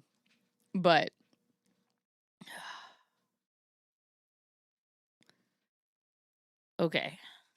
I was. So you were wearing clothes. He's not. Uh-huh. Is he completely nude or just something else?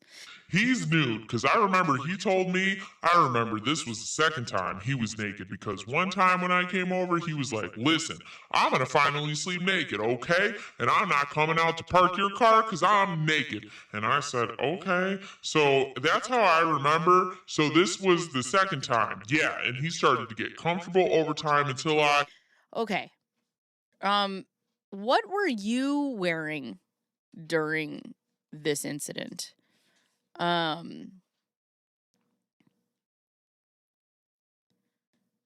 Pretty common. Oh. Yeah, I guess, but she's called it assault. That's why I don't know. Not remotely. We're all disappointed, Hound Servant. We all know everybody watches the stream with their pants off. What were you wearing during this incident? I was wearing pink lace panties, a pink bra. My top, I think I was wearing a gray tank top, and I had shorts or a dress. I forget what I was wearing for the bottom. I just remember that more vividly because of what happened that day, but I don't remember what I was wearing for like if I was wearing shorts or if I was a skirt. Pants are prison. That's like jeans. I walk around, like if you put me in jeans, I walk around like when you put a dog in shoes. That's how I walk because I hate it. I don't like the, but she deserves it. Everybody like, subscribe, ring the bell, set it to all, please. Okay. At some point, you question him about why he's not being physical with you. No, I was asking because of what was happening earlier that day I saw him earlier. I asked him why is that he hasn't been like overtly aggressive with coming on to me, and that's what I was asking him because he did make comments about like me rejecting him, and that's not the first time he brought that up before, but he never said what that was, what he meant by it. So that was me trying to open up a dialogue because we talk about anything and everything. Okay. So you ask him why he's not being physically aggressive towards you. Hasn't been. Or hasn't been. Yeah, and not in that moment, but why he hasn't been like overtly aggressive. Do you mean like in a playful physical way? Or do you mean in an intimate In a sexual way? intimate, sexual way. Okay. And what does he respond to that? He said, "Do you want me to?" And I said, "I don't know." And I'm saying, "I don't know." He just gets up and turns and just starts taking my clothes off and What's being said while this is occurring? nothing. So you respond with, I don't know, and Yeah. thank you. I do love a challenge. The thing is I have this talent where I read and my brain clears out. And that's why I can't comprehend a thing. So you respond with, I don't know, and Yeah. he gets up or sits up from wherever he is on the bed and starts taking your clothes off. I will add that something just came to me, and I don't know if he asked me again. He said, "Is that a yes?" And then I said, "Well, I don't know." And that's when, but either way, I said, "I don't know." So I'm yeah. Either way, I said, "I don't know." And he took that as that's his cue to take my clothes off. And Purely for our entertainment.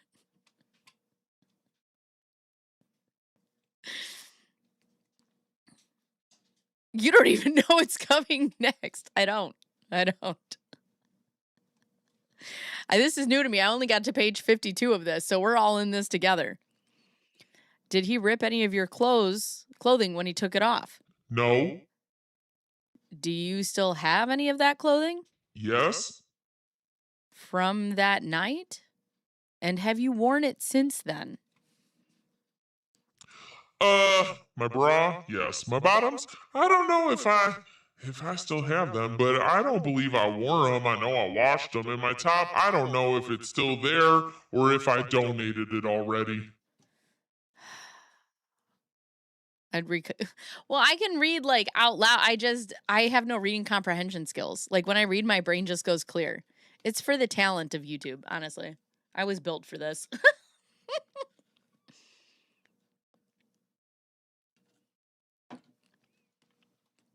Not a thought to be had up here. Okay. Oh, okay. But do you still have that blouse where he put the blood? I do. Okay. Well, we'll talk about that after we leave the room here. So he takes your clothes off and you don't recall or nothing is being said. No, I recall nothing being said. Okay, so you recall nothing's being said. Uh-huh. What is the next thing that is said that you can recall? The next verbal thing said is that I'm planning to go get a condom.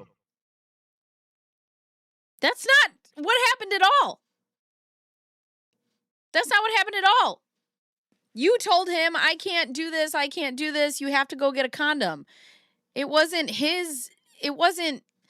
what? Okay, and prior to that, you mentioned he had spit. She's ruined thrifting for me. He had spit on you. That's after. So he goes down. He starts doing oral sex. And then my body is like, what I'm doing? I'm putting my legs together because I'm like, and he's pushed them open while he's down there. And then I'm thinking like, okay, well, I know he knows that's, me saying stop. I don't want to do this. And so, he gets up. I have reading comprehensive skill problems as well. Yeah, that's me. Yes, he's doing oral. Hi, Kris Jenner. He's doing it.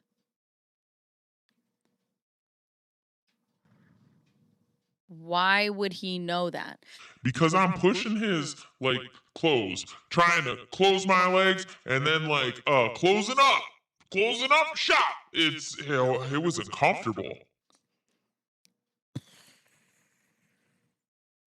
Okay. Okay, and did you communicate that to him? No, I didn't. Did you communicate anything to him? Yes, the first time I didn't say I consent to having sex. He just started doing what he wanted to do. And then when he was going down on me, when he gets up, he didn't say anything. But then he gets up and he goes and tries to penetrate me. And I'm telling him he needs to get a condom because I was using that as my way to like let him, you know, to reject him, to let him know. And as he's doing that, when he comes back, I told him, I said, I'm not ready for this. And So he gets up to go bring the condom? to find a condom, yeah, he's looking,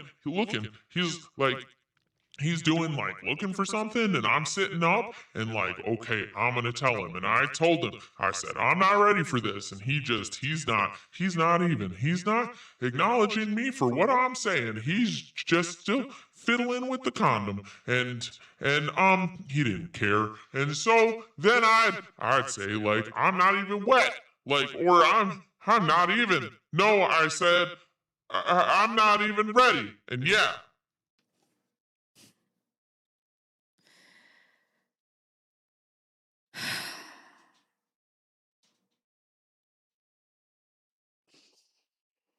And then he proceeds. Does he put the condom on? Well, I'm sure he did. I couldn't see him do it. I wasn't trying to look at him naked. Okay.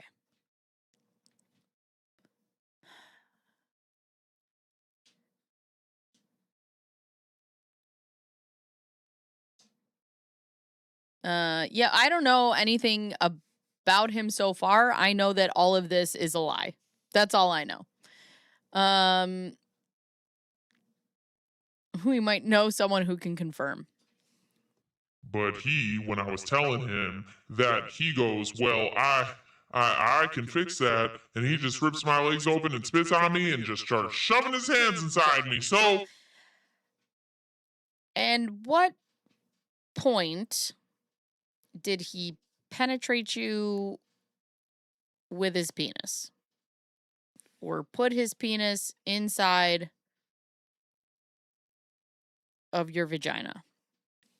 After he gets in the bed, he slides me over. He slides my, I don't know how he did it, but he slides me over because I was on the bed, on the edge of it. Because I moved from being in the center to being on the edge and like being propped up on a pillow, and like gets in the bed and jumps in the bed and then slides me over and down and just puts me in me and just starts having sex with me. And then he was like,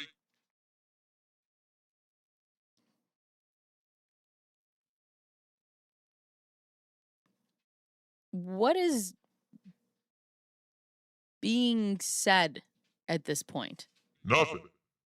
He's not saying anything. And are you saying anything? No. And the only time I start saying something is when he's going super fast and acting crazy. And how is he acting crazy? Like, I felt so uncomfortable. He was having sex with me like super fast, and it just seemed, for me, like the best way I can describe it, it was crazy. It was not even, it was like I was no longer there. Like I was a random person or something, but not even a random person. It was just like,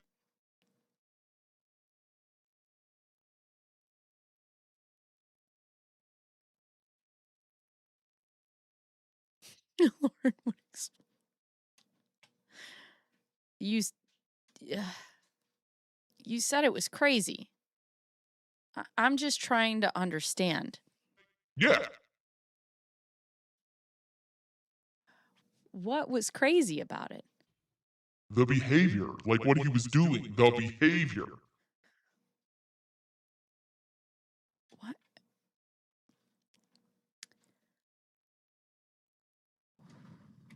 What behavior? It was like, well, the behavior in the sense of like, as if it wasn't me, like as if I don't The best way I can describe it is the word crazy, because he was going super fast and just seemed out of control.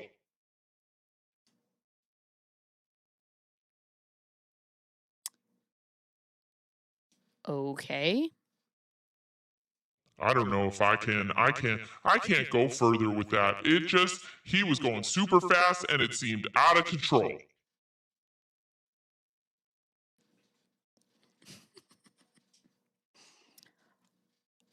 Are you on your back at this point? Yes. And where is he positioned?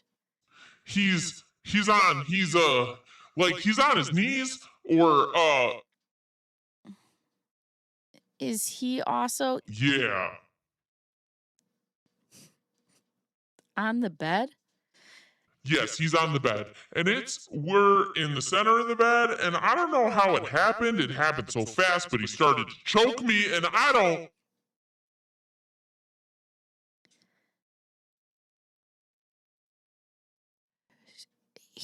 How was he choking you? I don't know if he had my arm. I don't know if he felt like he was using his left hand, because I don't know if he had my arm. Like when lying down, he had my arm and then he had his hand. Oh, he had my arm and he had his hand around my neck, and he was like, I just remember, I think that it was his left hand, because if I remember like it was going up, like he was going to like choking me upward, and it was he was, and his arm was extended when we weren't close range. It was like he was like this towards me.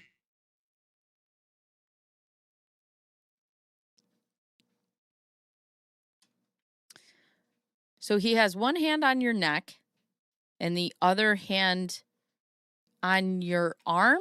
Yes, if I can read. And yeah. Okay. And is he also still having sex with you? Yes. Like,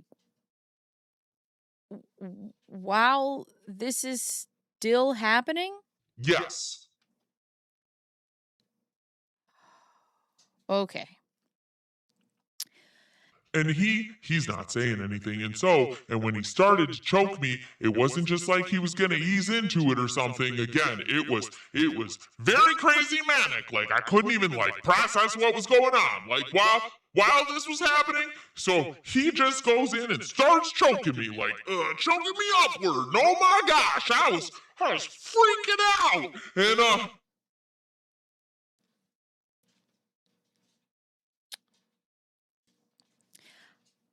how were you freaking out? Internally.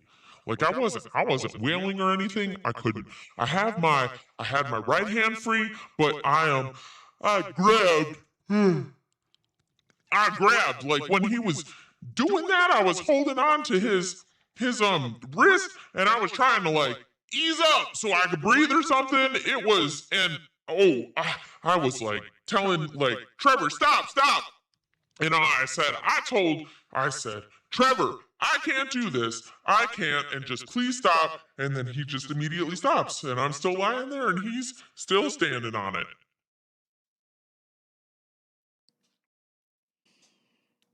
He's still standing on what? Because I've got one hand on your neck and the other one's giving a peace sign.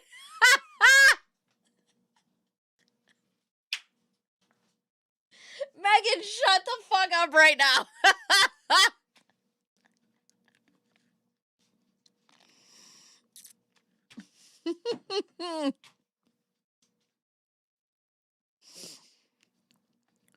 Oh my God.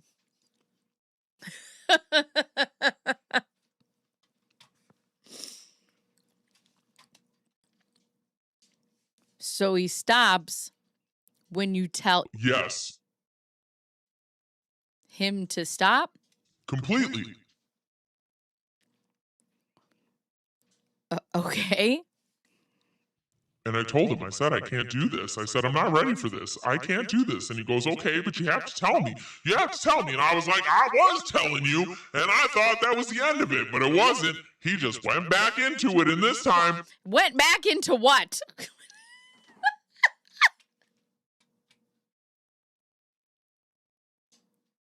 The other one is giving a high five.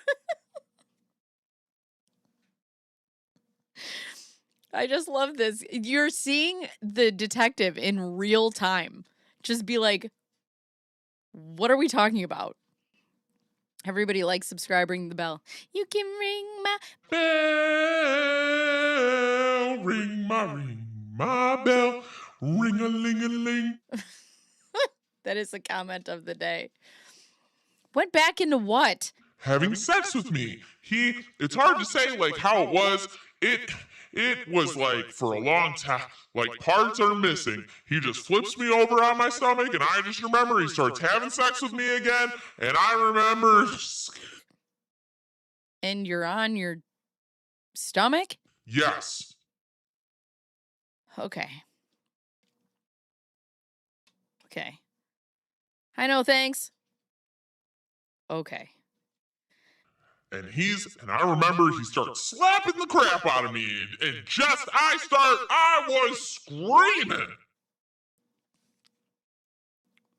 Where is he positioned when this is He's still happening? on his knees. You're on your stomach, and he's on his knees? Yeah, still on the bed. So he is behind you. Yes. Okay. That's what I'm trying to understand.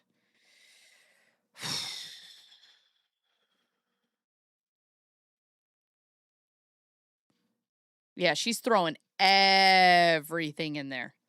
Everything. Oh, okay. Yes, he's still behind me. He's behind me, and I was screaming so loud because I was in so much pain. It hurt so bad. And then I think he put my head in the pillow. Yeah, he did. And I was mumbling, and I was like, I was trying to breathe through that. And even though I was screaming, he was like, he was still, I don't know if the pace sped up with it, and I was like screaming in agony, if his pace, like when he was having sex with me, it sped up. But then I remember, like when my head was in the pillow, he like wraps my hair around my neck, and he just yanks me, and then he starts strangling me with my hair, and while he's having sex with me.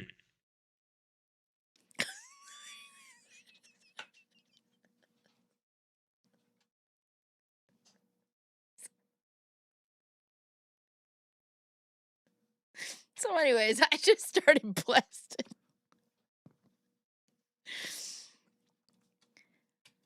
So you're on your stomach. Are you on your knees? No, I'm still. So you're laying flat. Yeah. Or something else. I remember laying flat. And he's behind you. I can't exactly see what he's doing, but the way my head was going, Can you describe your hair as it was during that time? yes, it was braided. I had butterfly braids. It was braided all the way down my back and maybe to my waist. What are butterfly braids? Butterfly braids. Oh, those are pretty.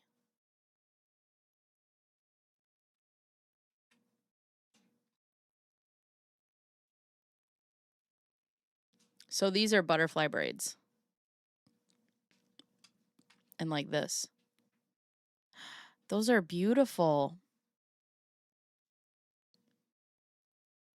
I want that. Or like this one. Look at how pretty that is. So pretty.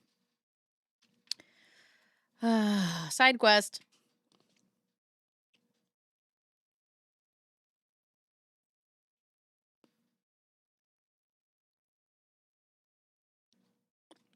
Yeah, I've also found that very interesting, Flux.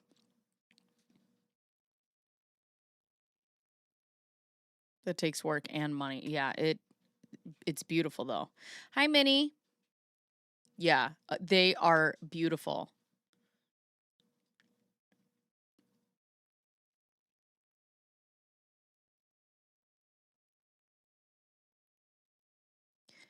I have questions. We all have questions.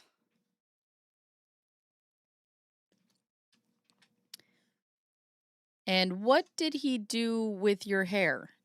He wrapped and So I can understand it. he crossed. So like my hair is like this, so he crossed them like this, and he was choking me with my own hair. Okay.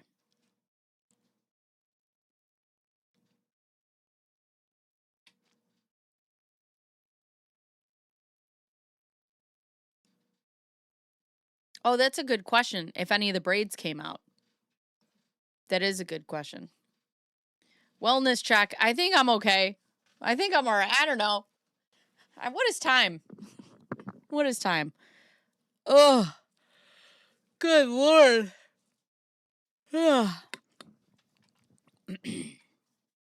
Okay.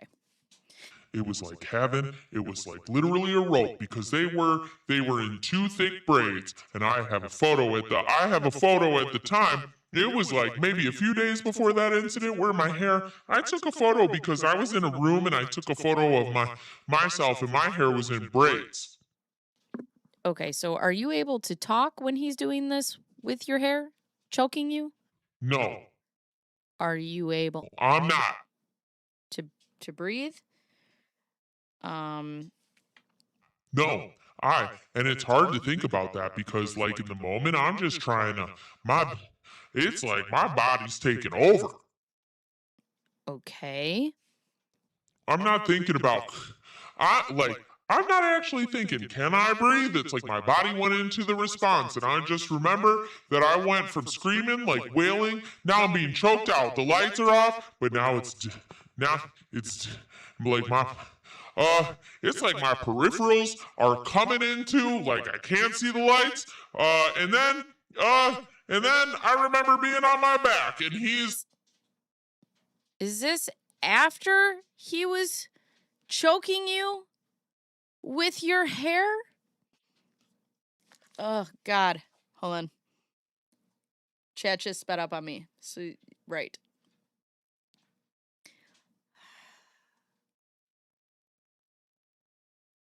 Beetlejuice, Beetlejuice, Beetlejuice.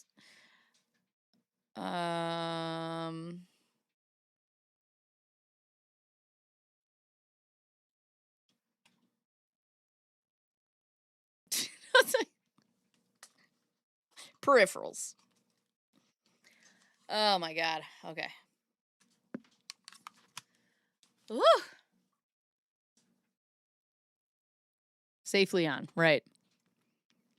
Is this after he was choking you with your hair? Yes, and I forgot. The next thing. He was, and there I go again. I forgot that he was saying like, and I do remember him saying like I was beautiful, but I remember when like. When was he saying you were beautiful? It was when I was on my back the first time. It's hard because like. And if you don't remember, I don't want you to guess. Yeah, but I know it happened. I know that happened. I just can't say was it like after he was choking me with my hair, did he flip me over and have sex with me again and then was saying that? Maybe because I just keep remember him saying that, and then right after that, I remember him saying like I remember having an awareness, and he was like articulating, like making like loud groaning noises, and then I remember not hearing it, and then I remember asking him. I said, "Did you finish?" Because it felt so blurry to me. You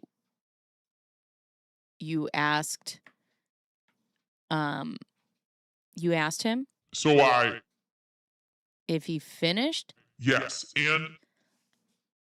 and are you on your back at this point? Oh my God. BS! Thank you.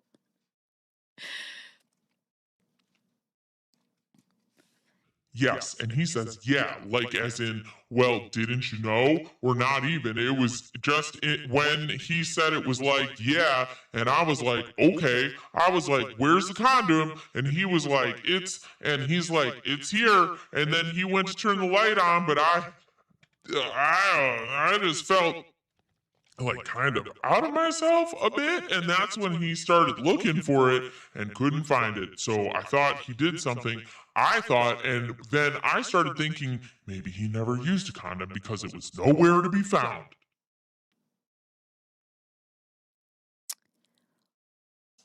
What are you thinking and feeling at this point?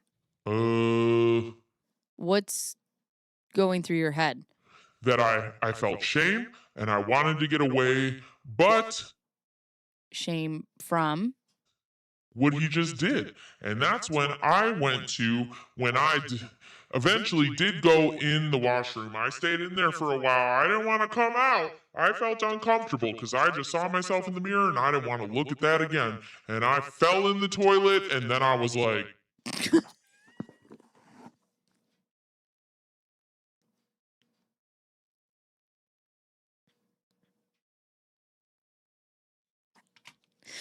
At this point of the story, she fucking falls in the toilet.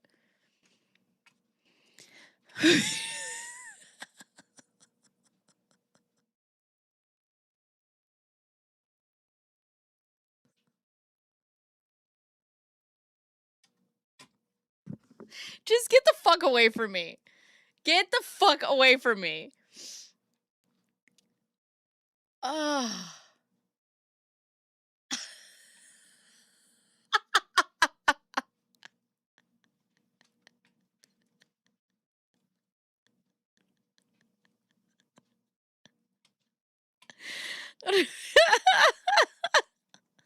I'm gonna need to go back to that.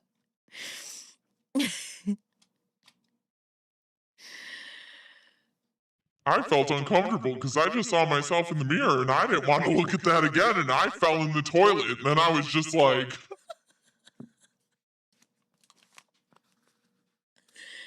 Just get the fuck away from me at this point. Oh my God. This is not real life.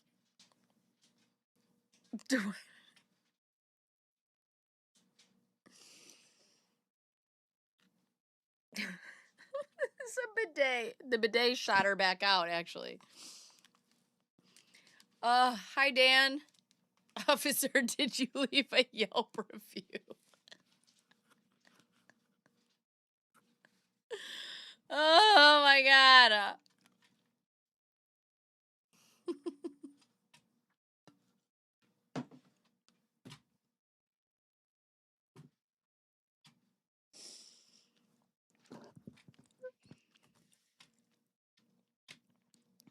And he never brings this up again. He just never brings it up again. I love it.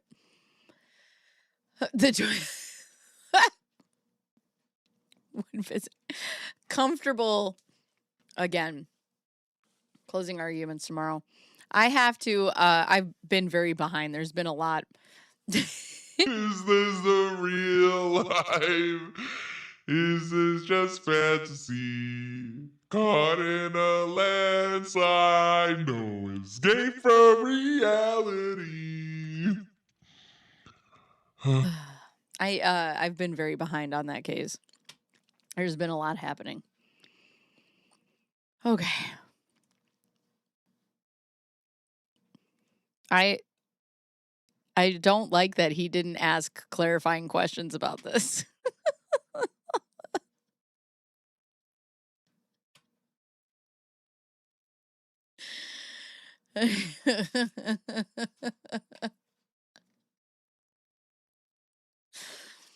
Was there a mirror in the restroom? Uh-huh. Or a big mirror. Okay. You mentioned seeing your skin was raised and the marks on your side. At what point did that happen, and how do you think that happened? When I was screaming. When he was slapping me on my backside, then he was slapping me all over. Like, Is this when you're on your back or on my back. So this is a lie right here, because she said earlier in a different interview that it was when she was on her stomach. Right. That's right. She does remember she was very beautiful. Good point.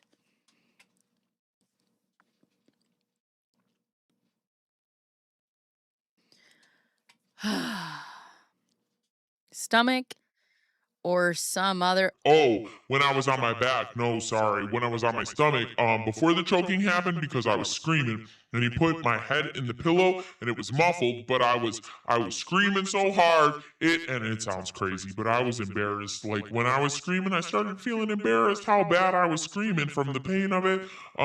So that's where I know that came from. It came from that. It didn't come from anywhere else. It came from that moment. Oh my fucking God.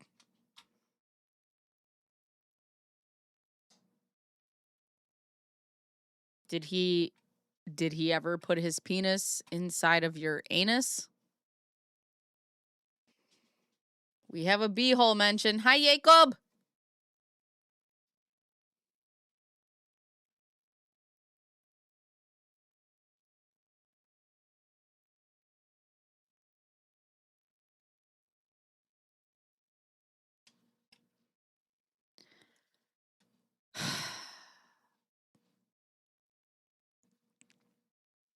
I don't believe so. You don't believe, you don't know? You don't know if this happened?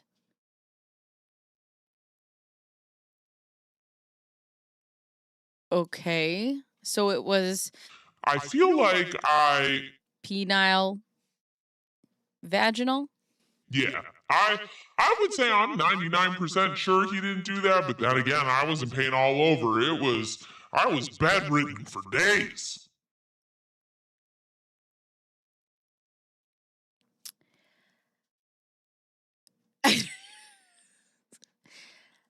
And was this the only time you had sexual intercourse with him? Yes. Did you have sex with him after this incident? No. Okay. Did you ever talk about sex with him? Yes. Tell me about that. So I think it was sometime in January where In January? of 2021. So this is after the incident. Yeah. Okay. I saw him. I saw him and Where did you see him? I saw him at his facility because he uses the facility like he does workout and like he has equipment there. What would be the purpose of going to see him?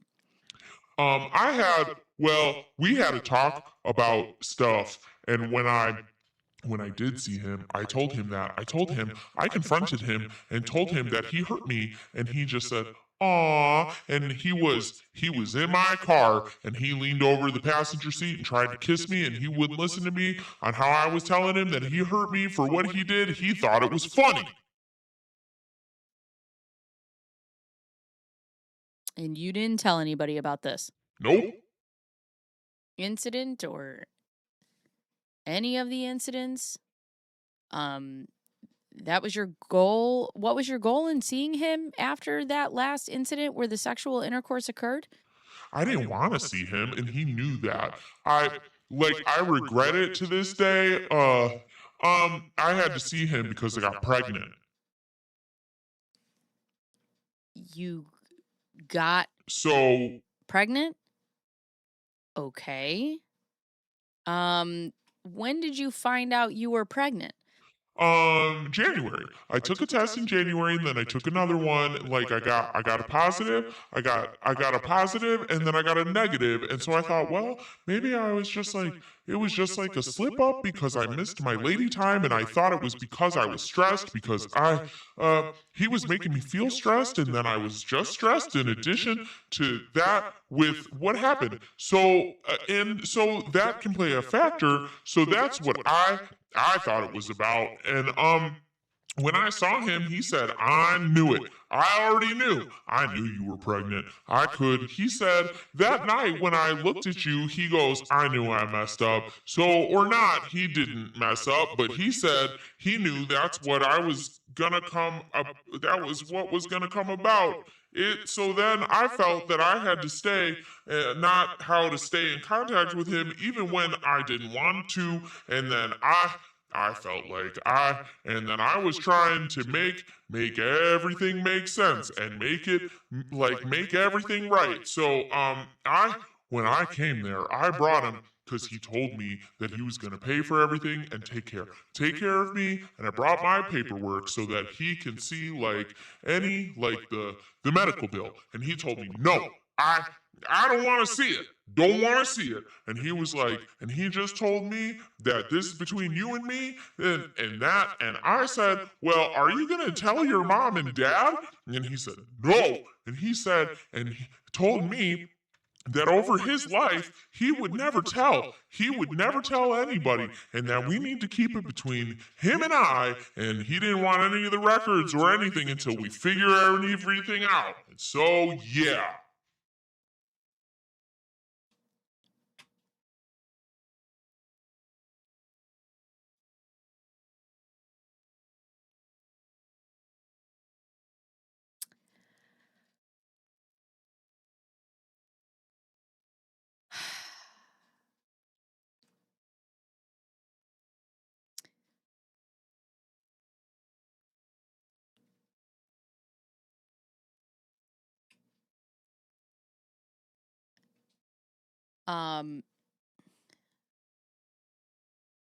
So remember how I told you guys that I wanted to get to 100,000? I think I just want to quit YouTube.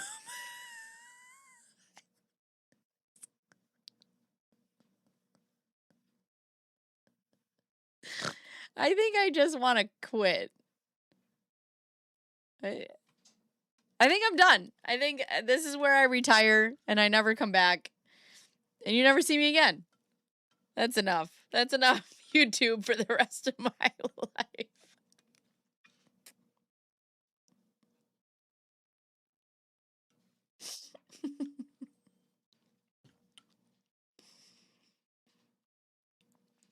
Oh my God. They're there.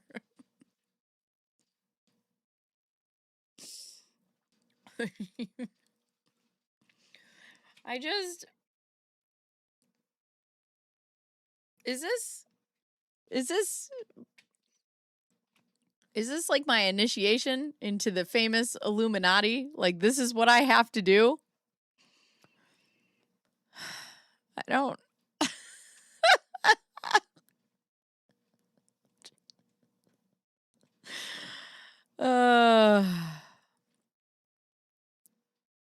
Dummies may have awakened tug? What do you mean? What does that mean? Bears baking. Oh my God. We have a dating contract. This is scrambling my brain. And I have ADHD.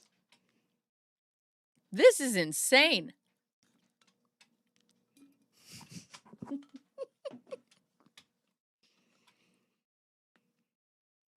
Oh my God. Good Lord.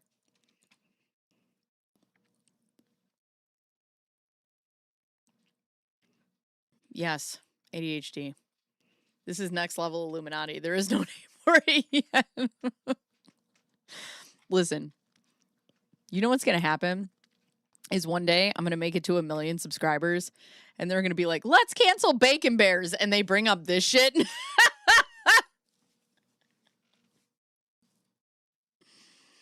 Okay. Power through. How do you like me? Oh, man. Bet. This poor, look at. He's like, and so what happened next? Who would sing to us? Musical note emoji. Go to trial law wins. Musical note emoji. You can't quit now. It's blood in, blood out. Because that's what we do. We tell Laura I missed to you. go to trial. Laura Owens. Please. Do it. Take me back. We believe you. I love you. Tell your story. I miss you. Go to trial. Oh. You're not a liar. Okay. We believe you. I don't like it here. Do it. Hey, Laura Owens. Go to trial. We believe you. Everybody else is lying. Go to trial. Laura Owens, you can do it. We believe you. All right, power through. Come on, Bacon. You've done harder. You've given away a lot more for a lot less. Let's go. Oh, thank you, Dan Montana. I appreciate you. All right, everybody, if you want to save my life, hit the thumbs up button. And the police officer begrudgingly. And what happened next? Well, we went into it. Like, we talked, and like some people that were in town, there was some people that were in town to see him, so they started to leave while we were outside of my car, and we had spoke, and then... Yeah. And is it set at the facility still? Yeah. Okay. So eventually we went inside his facility, and talked, and like he would show me like how to pitch on the mound, and then he was telling me, like he just hugged me and said, I know, that's what he told me. He said, I know you're not going to try to come after me. He's like, you're a good girl. You're a good Christian girl. And I know that's not your character. You're very kind. And he said that, just keep everything between you and I, and we're gonna, like figure this out or something. And then he was saying this to me as he was hugging me. It said that I end up leaving. Oh, another thing is that he took it out on me. And so we had a flight plan. So I like to fly planes. I stopped doing it because it was too much trauma. Like a lot of things that I liked to do, I stopped doing. And I was doing at the time I was seeing him. But I like to fly at the Scottsdale airport. And so we had a flight booked to go up with my pilot and do a discovery flight. And when I told him, and he said, I already knew, he goes, well, we're not going to go fly. We're not going to go take that trip anymore. And then he was punishing me for what he did, and then he didn't want to take accountability for it.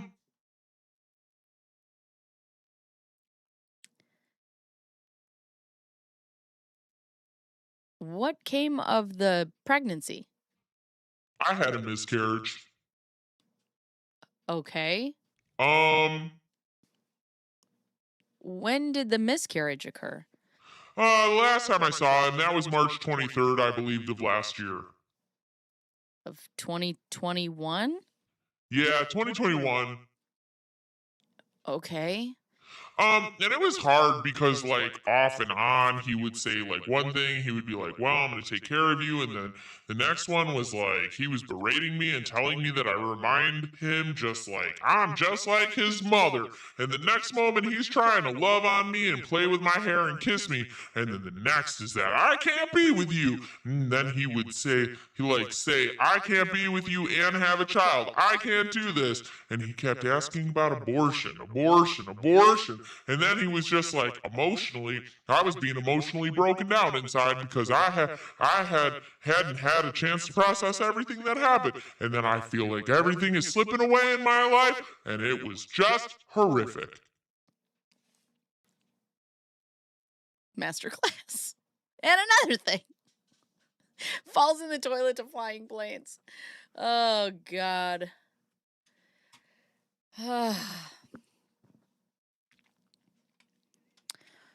We've covered quite a bit. Why don't we take a quick break? Are you okay on the restroom or anything?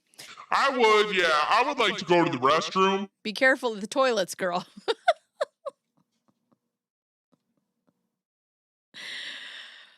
Okay. And then get some chips in ya and some water.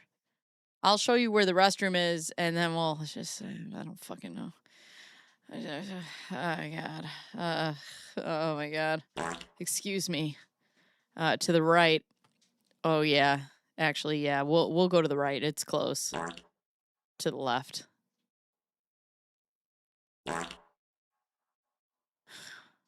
All right. With that being said, I'm actually going to go to the bathroom.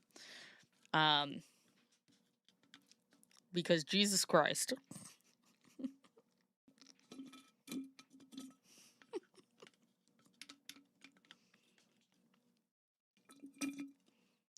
Sucking my oats through a straw.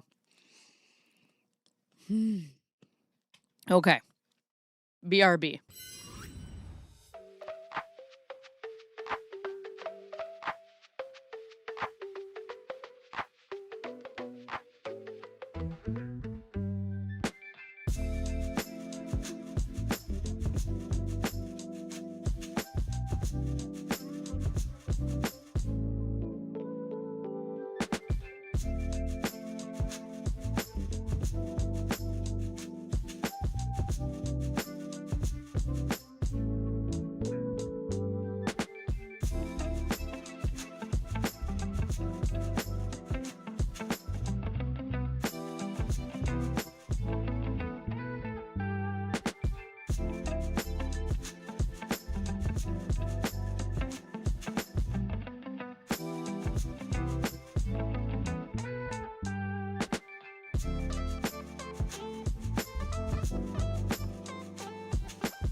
I think I'm going to need a massage after this.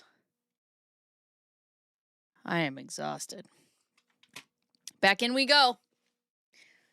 So right this way, we'll go this way. This is where we just were.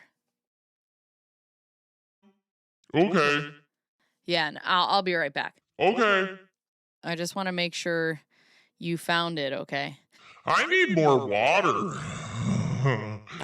Oh, I need water. Hello? Hi.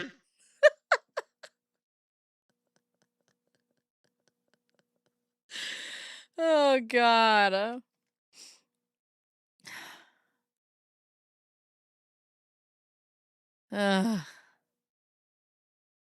Sitting on the toilet at work. Oh. Thanks for your patience. Yeah. You still doing all right? Yeah. Oh, okay. And you said you need more water? You good to go on that? Yeah, I realized I need more water. Yeah, we got to get to that. Yeah, he does have a job to do, hopefully. He's on vacation, guys. So he starts vacation on Friday, and then he's off all next week. And it's just a staycation, so he gets to stay at home and be with us. You need some more? Yeah. All right, I'll grab some real quick. Thank you. Uh-huh. So I was brainstorming during the break and had a few more clarifying questions. Before I get into that, you mentioned the having attorneys and them Yeah, I did. getting involved with blank or blank. Tell me someday, too, if he plays his cards right. If those kids go to bed, it could be any day. Any day could be hump day. Tell me all about that. Well, and I like my attorneys for a few reasons because I just felt like when I first, so I have people like messaging me on social media, like sending me private requests and message requests, and then I had a news report like reaching out to me, and then they found my emails, and then they found my family members' emails, and they were emailing me about Trevor. And I didn't tell my family. My family, like my mom and my sister, knew that I was dating a blank, but they didn't know his name, a baseball player, but they didn't know his name because I didn't tell them. So I just told them, I just ignored it. Because I got upset that it was one thing trying to message me, but then they were messaging my family members, but Who? blank, for example. So, Well, tell me about the lawsuit or whatever yeah, was going on with that, because I don't. I'm getting into that. Why I reached out to like my attorneys because of that, and then Oh, okay. So you were reaching out prior to any attorneys being involved. yes, and that's when I reached out to an attorney to see how to go about it as far as media goes. Because I'm like, somehow someone knows something, and they're wanting me to speak. So then my attorneys turned it into, well, they put two and two together and found out it was about Trevor Bauer, and then they Who put two and two together? the attorneys I first spoke with. He said, is his name Trevor Bauer? And I said, yes. And they said, oh, I saw it come on the news. And so he put me in touch with someone else, and then they wanted to build a case against him about abuse and sexual assault. And What is the what is your attorney's name? they don't represent me anymore. Who was it? Berg Simpson. Berg Simpson? Uh-huh. Okay. And several other attorneys that joined, they wanted to sue him for abuse, sexual assault, and like other things that occurred, and then for forcing me, coercing me to get an abortion, and then and then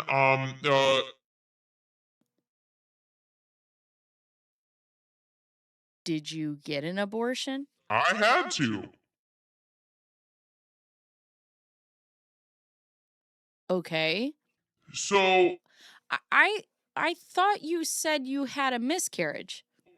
well, yeah, my child stopped developing within a week, so I had to, but I don't like to say that. It's still technically an abortion, but not for a life. Do I have to go into it? What? No, I'm I'm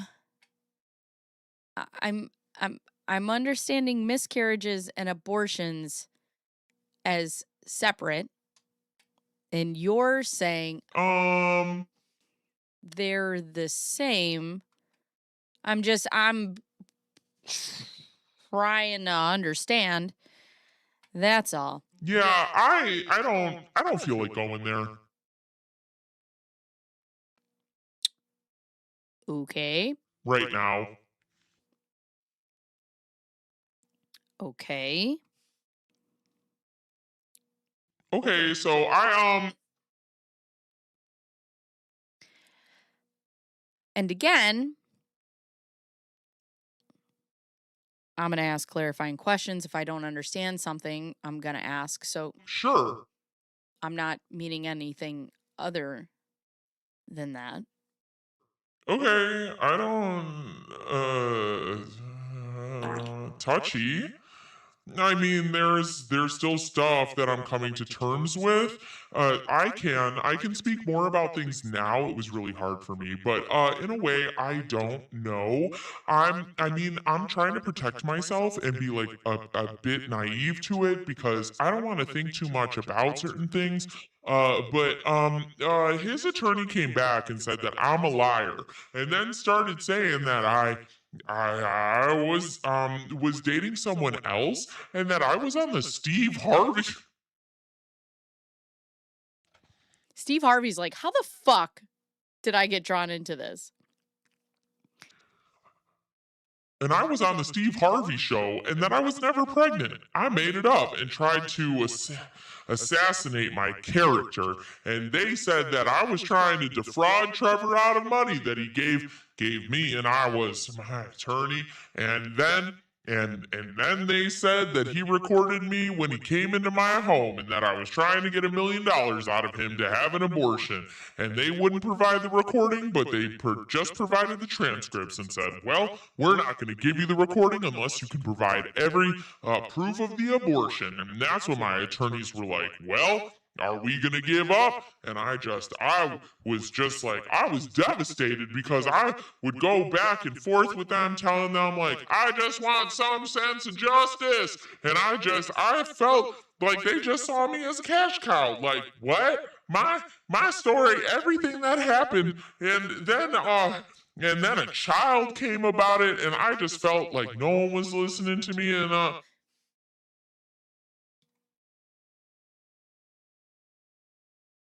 we are back at abortion coercion. You know, God didn't mean for everyone. Don't pull me into this.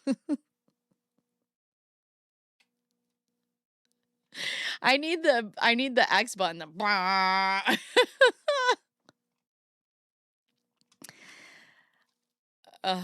need water. I need to drink.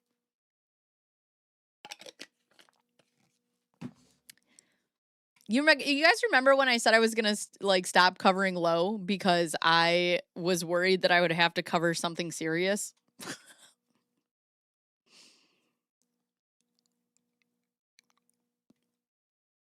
Oh yeah, I gotta look into Lindsay Hill as well.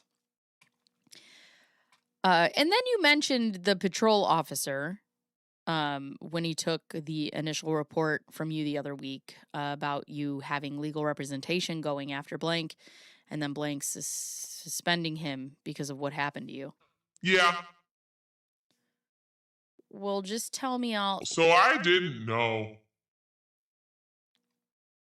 Crazy crime is your genre now, I guess.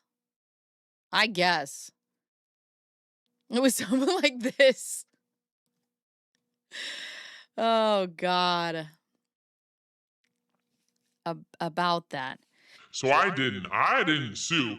What went on was I kind of wanted my attorney just to go away. This is Berg Simpson? I wanted them to end it because they blamed me. They were like, well, why would you stay with someone that's gonna hit you? Why would you do, and then they were telling me, like, you're too emotional with all the things you've been going through. You need a psychiatrist. Because I was really depressed from everything that happened and then losing my child. And then it's like, no one would listen to me about the abuse, the assault, and then they just pushed me aside. And so, when Trevor, or when John, his attorney, John came out and said, well, there's a recording, I told my attorney, yeah, I know there's a recording. And I would say that everything that he said, he gaslit. So things that I told Trevor, like going to the doctor with me, that I have in text messages of me telling him, can you come with me to the doctor? He put it in the letter.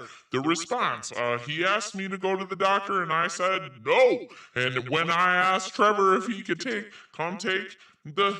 a pregnancy test with me, so maybe it'll change things. Maybe he'll like open his eyes and say, okay, this is real life. He said that he asked me to do that. And I was like, it's right there in the messages. And that I was the one who said that. And so everything, I was being gaslit and made to be like I'm lying. But anyway, so Blake reached out to me, and by the time I didn't want to deal with this anymore, I had enough of all of this, and I wanted to try and move on with my life. And I asked how they found me, and of course, they're not going to tell me exactly, but I had an idea of how they even knew I had a relationship with him. So they flew out here, and we did, you can call it a deposition. And then after they flew back home that same day, they called me again, and they asked me for more information and questions like this to be the middle party.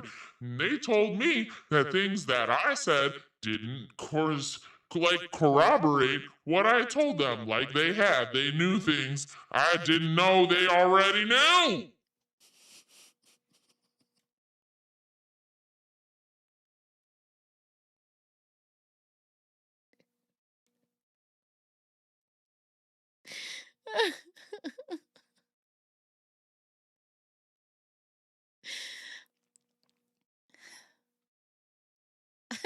I'm so tired. I'm so tired.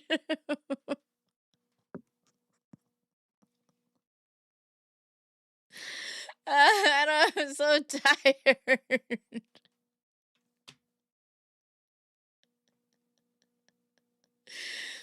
I'm tired of this, Grandpa.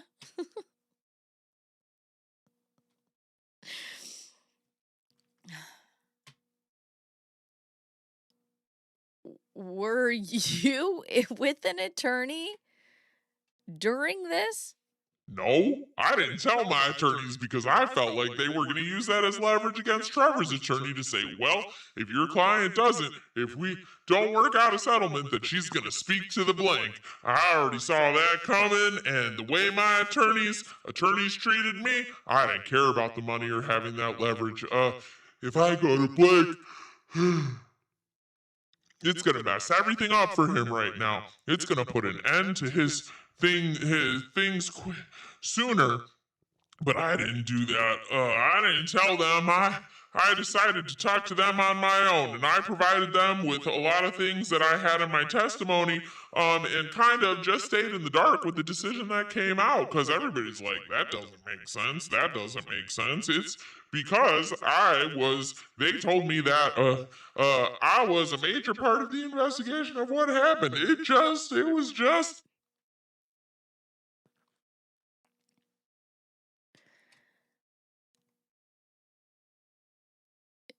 Did you have a point of contact with I'm going to assume this is the MLB?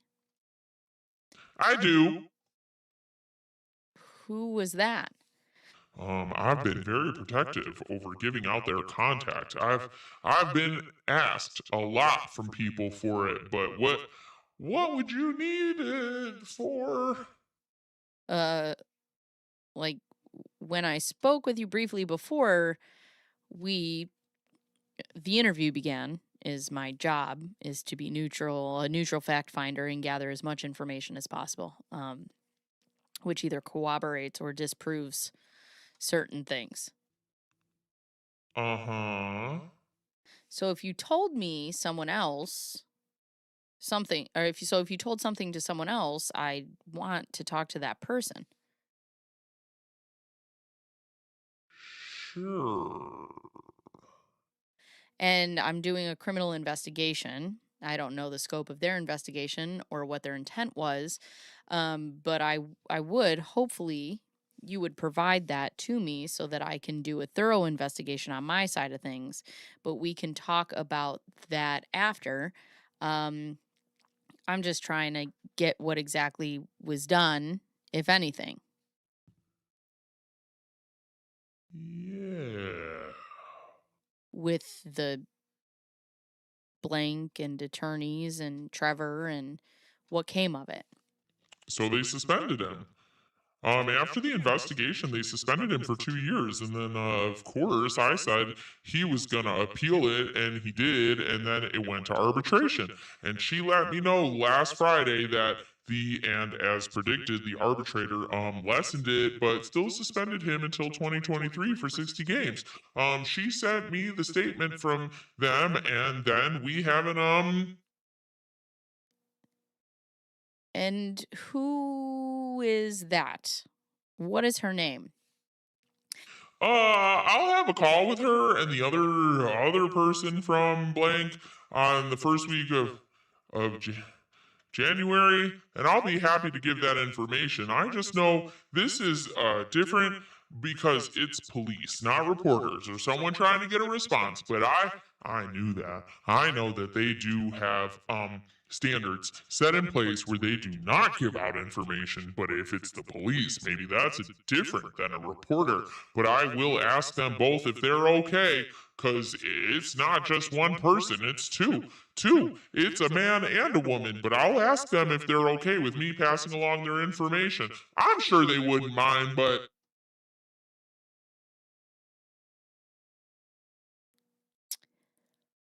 Okay.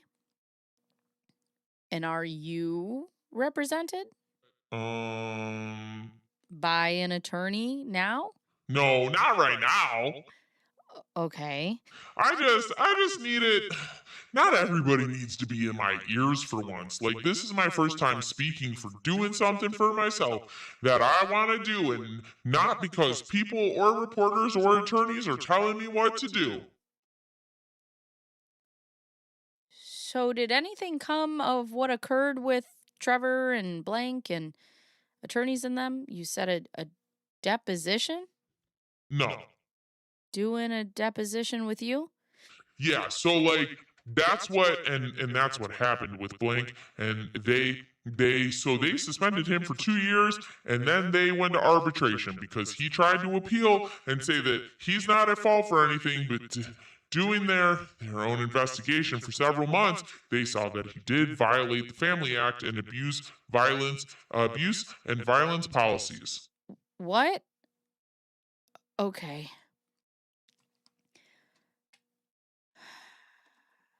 Everybody, if you're liking the stream, please hit the thumbs up. My brain cells are all dying.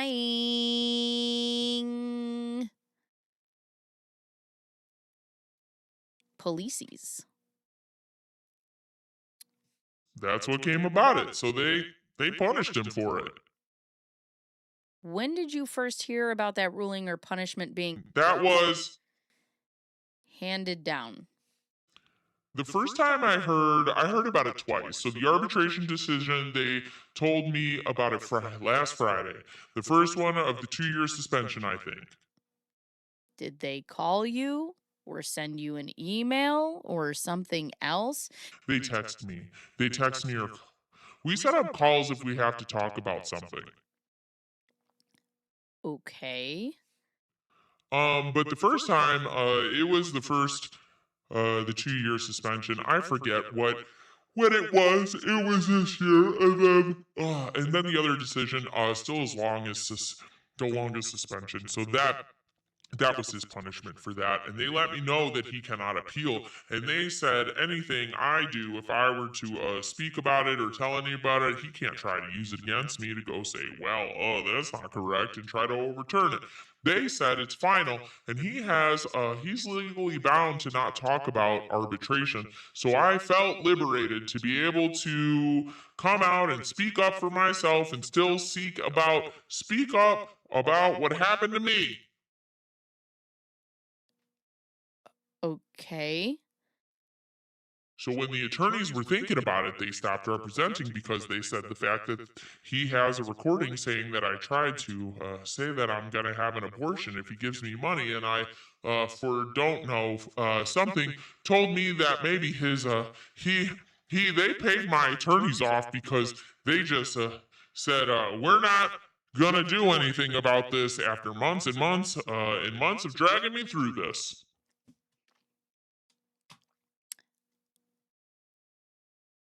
She's also ruining my brain.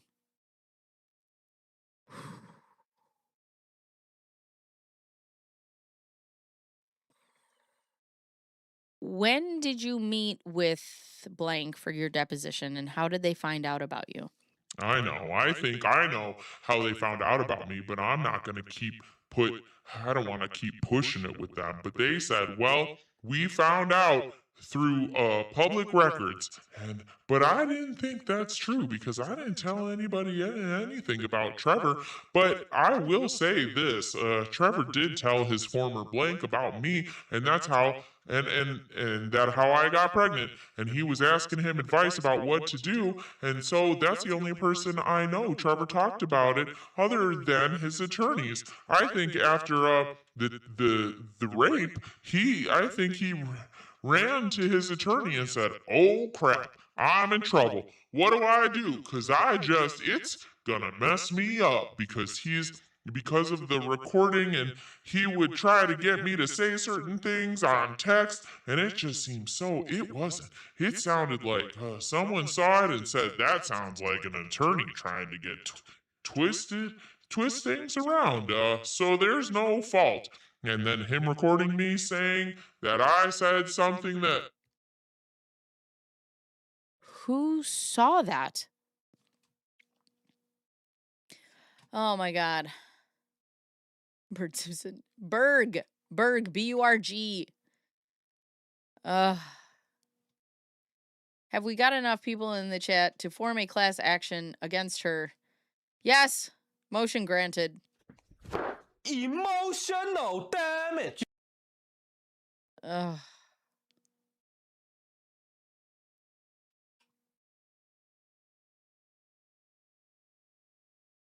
Good Lord.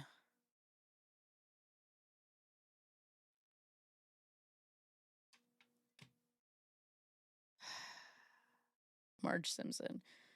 If it weren't for the demon voice, I would not be able to sit through this. Wow, I'm surprised you're able to sit through it now.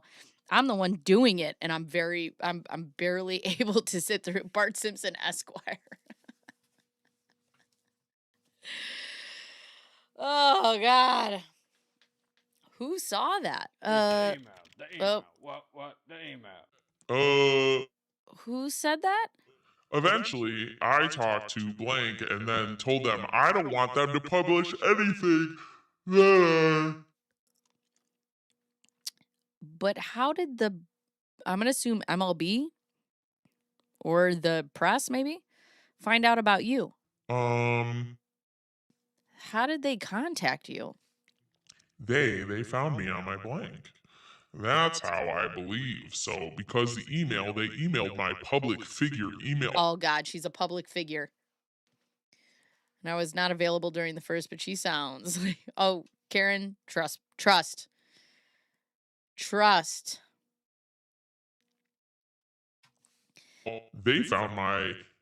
emailed my public figure email address asking me. And then once some reports started building up, they told me, well, someone said that they knew you from something. And then the blank recently got into contact with me, and the man said that I didn't tell him anything about the pregnancy, and he said that. He asked me when, and then I said, how did you find out about me? And he goes, well, I saw your blank. And then he said that I got to keep my sources too, like respect my sources. And he said, but there was and another blank. And I was like, so Trevor's blank told. I think Trevor's blank told on him or reported him for what was going on between us. So I don't know what all Trevor told him. But I have an idea of what blank this is. So they told me that, and blank said you might want to look into XYZ. And he said, I didn't know who you were at the time, but now we found you. So I was like, this is too much.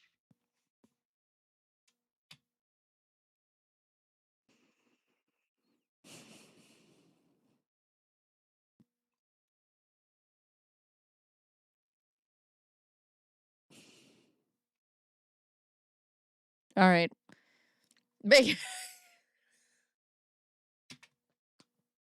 But you will, Flux. You will. You're going to. You're going to.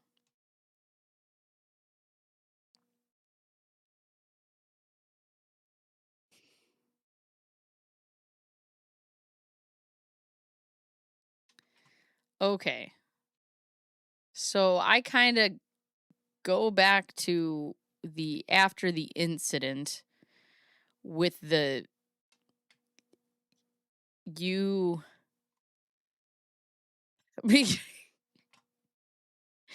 meeting with the doctor the next day and the nurse Yeah.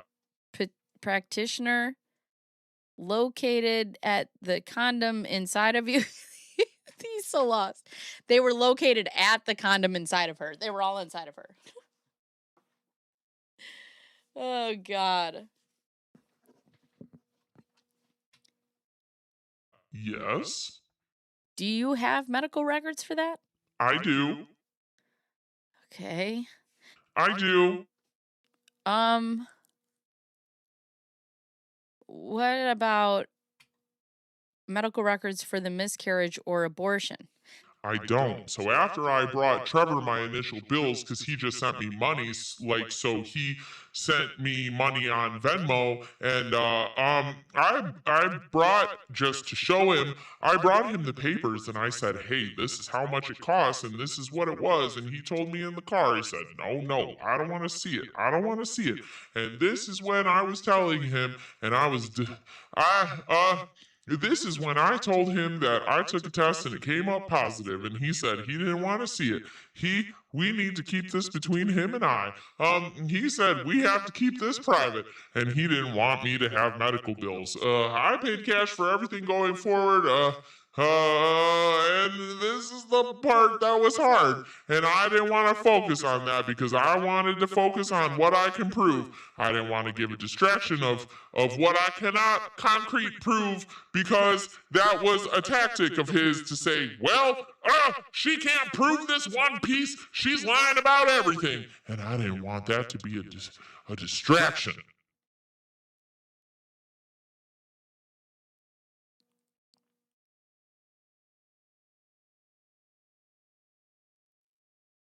How much money did he send you through Venmo? He sent me a total of, I think it was like under $8,000. Was yes, please order a new brain. Order me one too. Was that a bunch of different payments or one payment? No, for a bunch of different ones. Okay. And was that in 2021? From 2020 to 2021. And that from December to April 2021. Okay. Do you still have the Instagram messages from when you first spoke? I do. Talk to him. I do. What about all your text messages? I do. They pulled it from, I took them from the forensic people because my attorney had the file, but they provided me the file as well, so I have it. Everybody subscribe, hit the bell, press all, save me from myself, please. Okay. After the incidents occurred, did you ever tell anyone about any of the incidents besides your attorney and or the therapist? No, I did tell my mom, and I came over to my parents' house, my family home, and I told my mom and my sister that I thought I just put it out there. I said, I'm pregnant. And their response was mean. I didn't like it. No, it wasn't. No. I forget which one happened first, but I was in the living room kind of playing around, and my mom looked at me and she was like, why do you have a belly? Like, why do you have a belly? And I got really upset about that. And then later on, I told them that because she asked me, like, why do I have a small pouch? And then later I told my sister, my mom and my sister in the kitchen, I said, I'm pregnant. And they were like, what does this guy look like? And I was just like, I said, never mind, forget it. I didn't want to talk about it anymore, so I didn't say anything after that. But I did yeah, that's it.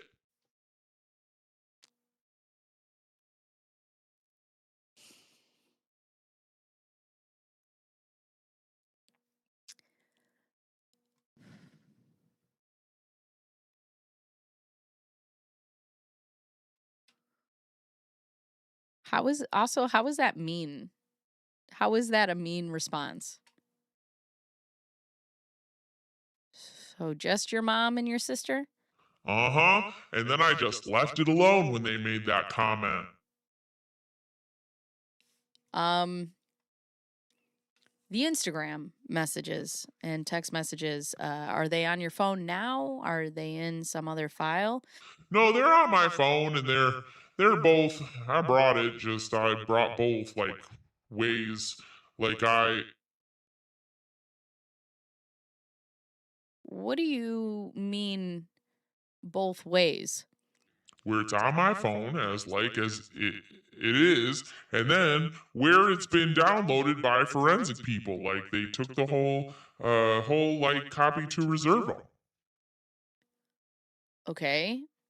And who's the forensic people? They're out of California. They're out of Los Angeles. I think they're called Asher. They're Why did the forensic people have a copy of your phone? because of the lawsuit. They wanted to gather forensic data from my phone and like my Oh. Okay. communications. Did you actually have a lawsuit?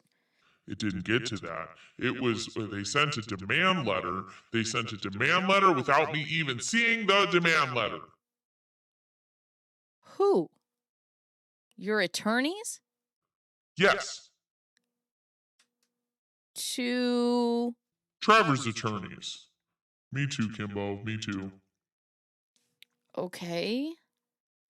And then they wouldn't tell me what was going on or that they were in communication with him, and that's all that came about it. So I said I was just being mishandled by everybody. So Okay. Do you recall any oh, pardon, I forgot something. Sure.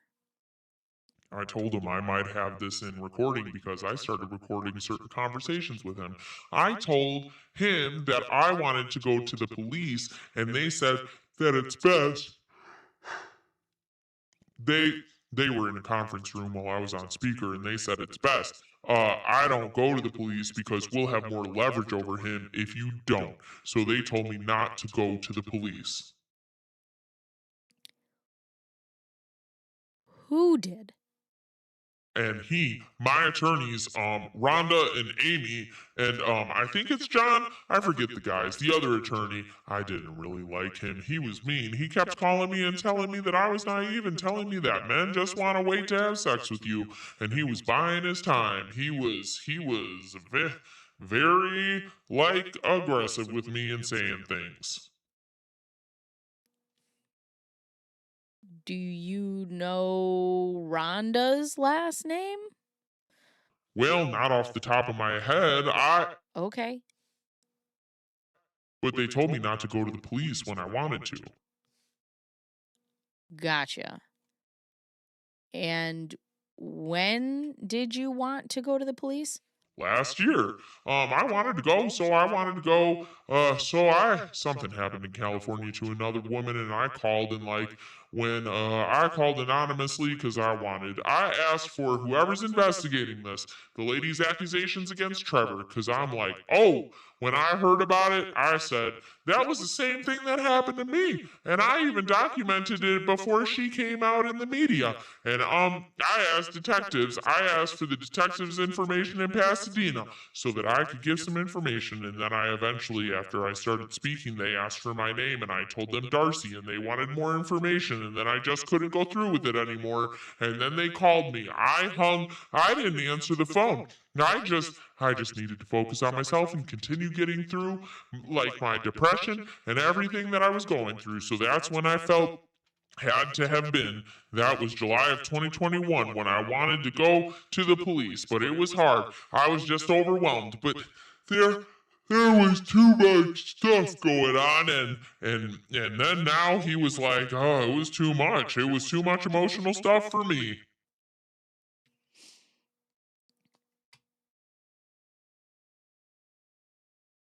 What if my headphones don't work?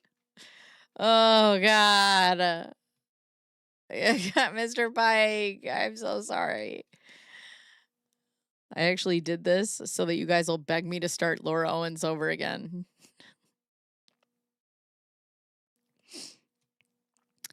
When did you meet with Greg? I'm just adding Greg's now in the blanks. April, May. I don't know. Maybe it was last year. Was it this year? It was this year. Oh, it was this year. It was March of this year, I think, or February. Maybe it's different. No, it was March. It was March.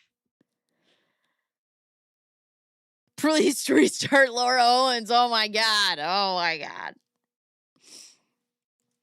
Of 2022? This year, yeah, I forgot because they sent that Trevor demand letter this year. Everything's been blurry or fuzzy. So I met with Greg this year in person in March. So okay, who did you reach out to in Pasadena to get more info? Her name starts with an S, I believe.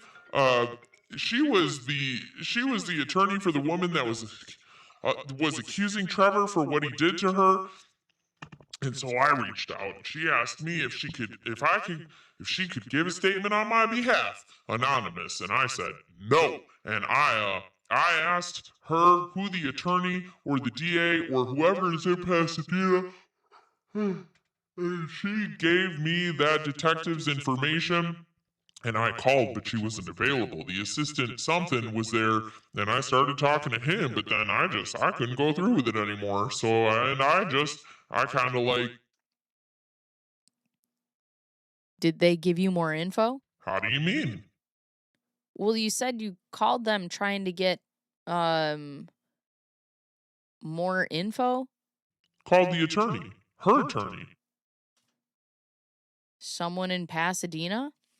Yeah, I called the attorney representing another lady, and I asked for whoever the detective that's handling the case in Pasadena, and they provided me that. And then I called directly to the Pasadena to speak to the detective, just to provide that what she's saying is the exact same thing that has just happened to me. So after I last saw Trevor, within a few weeks, he goes to do the same atrocities, and I said, I have to say something. I've been holding this in for too long. But I just didn't have the emotional. I was drained. Like, my mental health was really bad.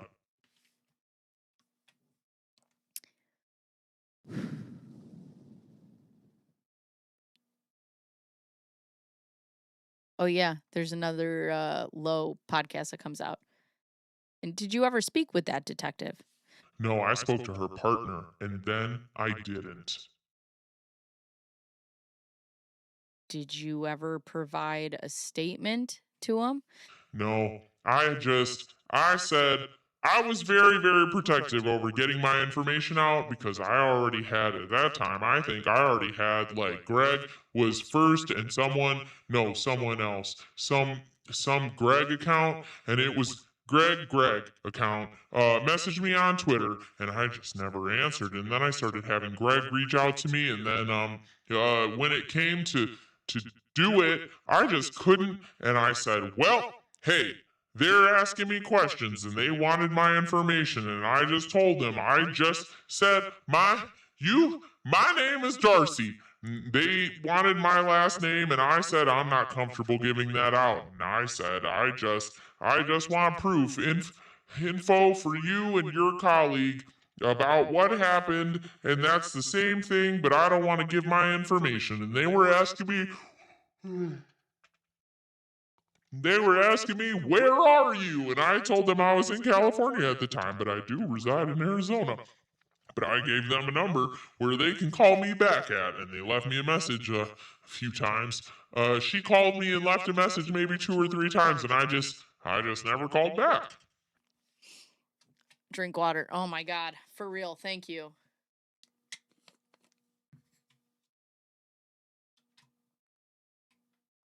Good Lord.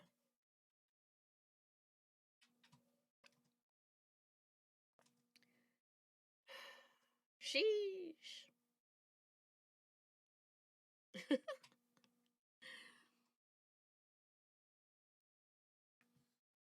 Jen C. Francis. Oh my God. Yeah, Greg's now in this case.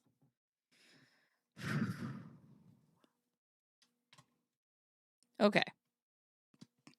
Just to confirm, when did you last saw Trevor in March of 2021?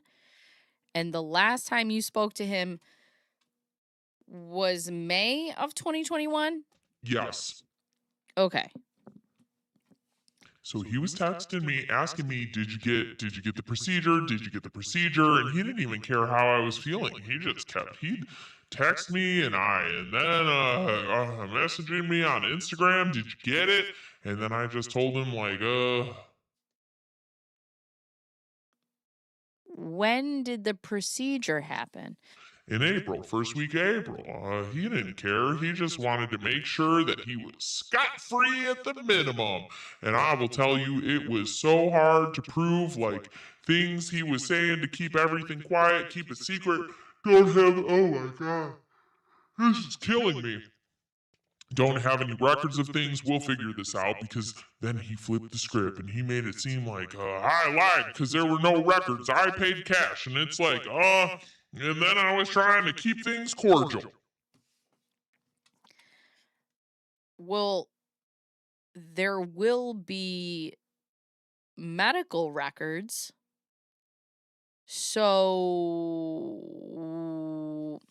Yeah, so, I didn't even know that I was there because I didn't go back. It was hard for me to look at things, like go back and look at messages, but there was like one message in particular. He messaged me and said, "Hey, I'm gonna send you this money, but I'm gonna send it in different method because I don't want people who check my account to see what I'm doing." So I'm like, that right there shows that he was leading the way of keeping everything private. But you said he sent it to you over Venmo. So how did he send it that time? Breaking news. You know what? I saw it. I got it. If somebody wants to send me it in the Discord, I will read it tomorrow. I know there was breaking news, and there was a thing. It came up on my phone.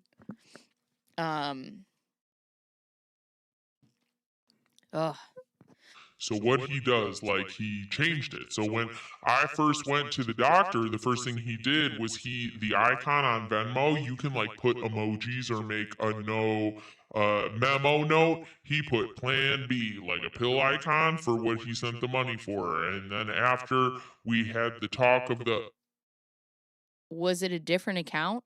No, he sent it straight from his account. It's just like.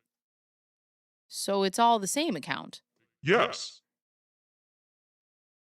then why would you say he's sending it different?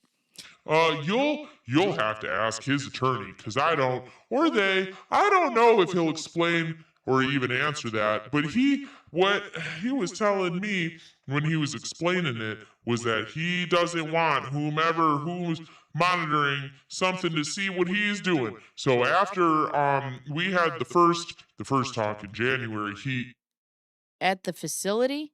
no, yes, facility, yes, that was like Which facility was that? in North Scottsdale. It's at the air park.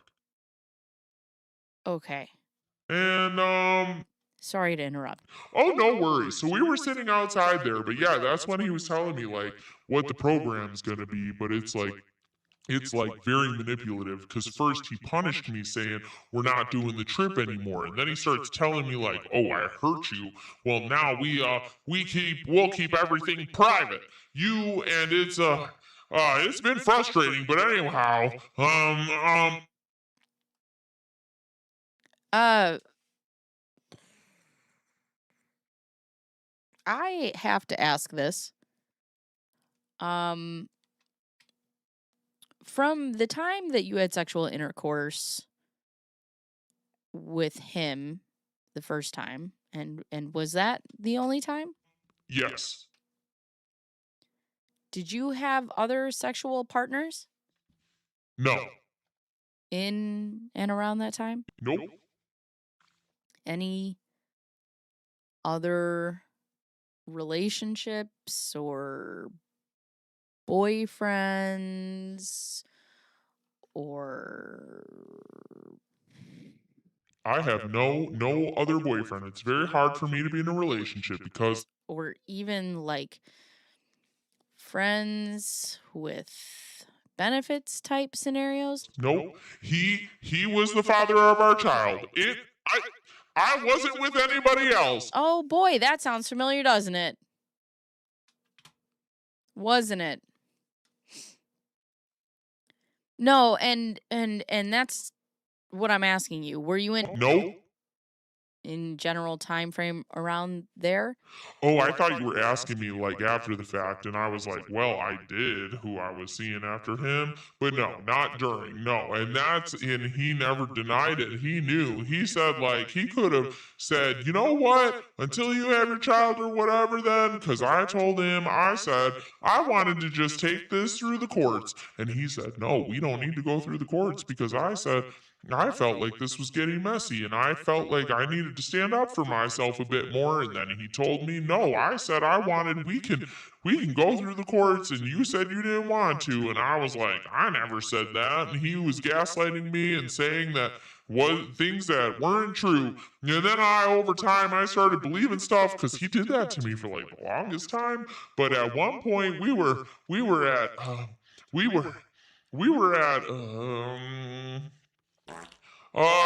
we were by the living room, and it's not too far from here. It's in DC Ranch area. We were talking. He told me that, he was telling me something like, I don't want our child to be around, other guys. And I just like lost it. And I said, I'm like, I'm not that type of woman. Why would I? And I was just so upset that it would even come out of his mouth. And because he knows my character, that I'm not like that. And even if I were, it was inappropriate. But he knew there was never any doubt whatsoever. Okay. You know? And like I said, there's going to be stuff I have to ask. I'm about at my pain threshold. I have to ask, and asking is just for informational purposes. So, did you ever notice any scars, marks, or tattoos on his body that could be personally identifiable or attributable to him? No. Did he have any scars or marks or tattoos? He doesn't have many tattoos, but I never saw anything. I just know that his toenails are.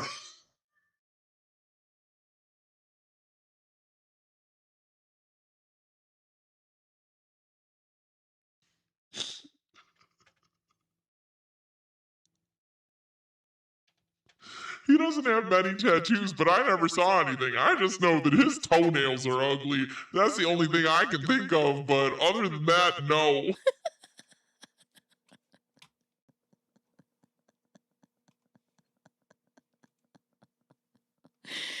Okay.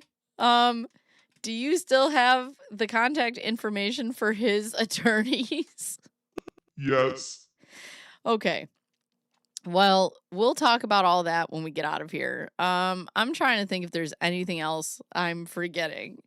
There's something I want to say, and this might be a stretch, but I have to say it, especially if this is being recorded, because I did tell Greg about this.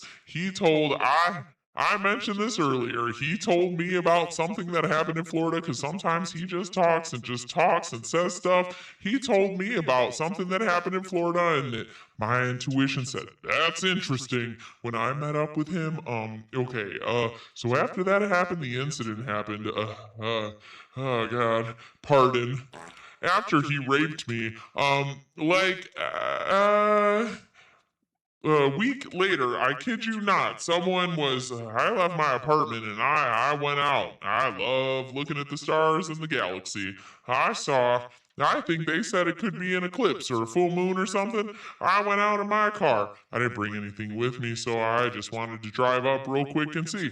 As I was coming back, there was this truck and I took a photo of it. A guy was in a ski mask. The truck looks it probably wasn't him, but the person was chasing me all around wearing a ski mask, and then they came back up to my condominium against a trash bin, and they got out of the car and they had their high beams on me, and I thought they were trying to kill me, and I honked my horn, and then I started hitting on the horn to draw attention. And the guy, all I know was he was a white guy, because all I could see was when he got around from the truck out of the high beams, I saw his hand, and I just started hitting the horn to draw attention. He got back in his truck and drove off, and when he started driving out of my condominium, I thought the truck just stayed in the back with their beams on low. I started recording because I was at a distance and I was at the driveway. I started recording and I just zoomed in so I can just get something. And then they started following me again, and I drove and went to a Walgreens, parked in a light, and I called the police and told them what happened, and I showed the video, and I'm freaking out. I zoomed in. The guy had a ski mask on, and I texted Trevor about this, and I told them, and I said, I thought they were going to pull a gun on me. And he goes, well, did they? Did they do it? Did you see the gun? And he was so calm about it, and I asked him before. I said, I told him this be either before then. No, I told him after. I said, my mom sent me this. My mom sent me this video of this one football player who shot his girlfriend because she was pregnant and he didn't want her to have the baby, but she died, and the child was born but had a mental condition. And then he told me, I will never do that. I will never hurt you. But in January, when I saw him, he tells me I have a secret that I'm keeping. And I said, what's that? And again, he will tell me random stuff. I said, what's the secret? And he goes, it's a secret only I know. And I said, does anybody else know? No one else knows? And he said, no. And and today, this might sound crazy because I will never see myself saying this. I think it made me think. I'm like, did he murder someone? Because he told, just the things he told me something happened in Florida, and I got real messy. And then he would tell me about things about like that are deviant, things that are deviant that I never but it was like scattered throughout the relationship, and it wasn't just one sit down and tell me all the deviant stuff that he thinks, and then someone in a ski mask chasing me.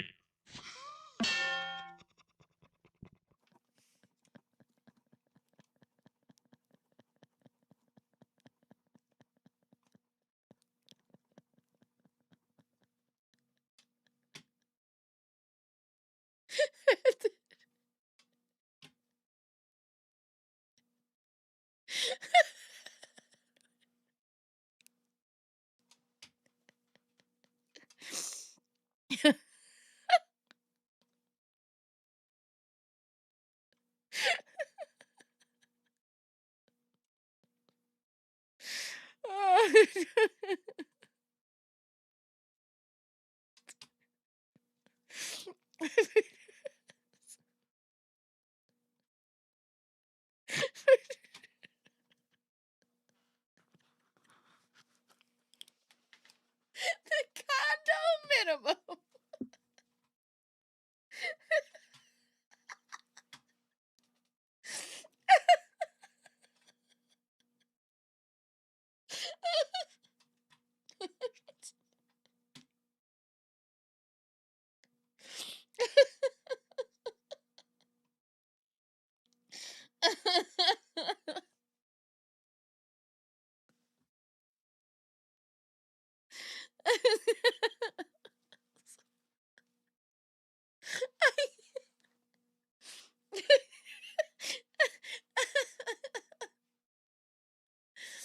I don't know what this is. Condo minimum.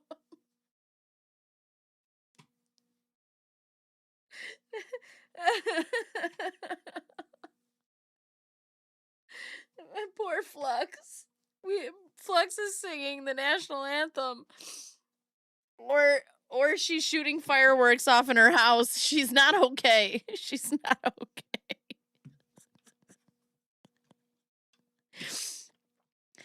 Oh.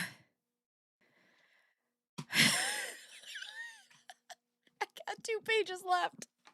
I can do this. I believe in me. Oh my God. Was that in Scottsdale?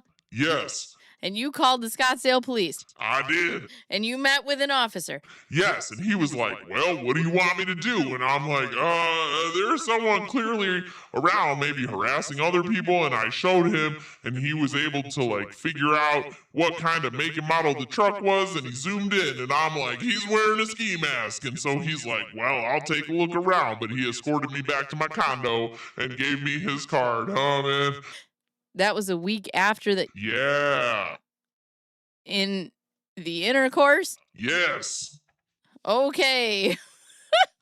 And then when I see him, he's telling me that I have a secret, but when he says it, it's like, I'm like, did he kill someone in Florida, or did he try to do something that was, I don't know, but I'm putting that on here for record, because if this doesn't go anywhere, which I hope it does, I said it, but I can't tell you every single thing he's told me, because it's not pertaining to this, but I thought he was going to try to have something happen to me because of this, that, or he did something, and that's his major secret. But to tell me that and then look at me in suspense, it was a bit alarming.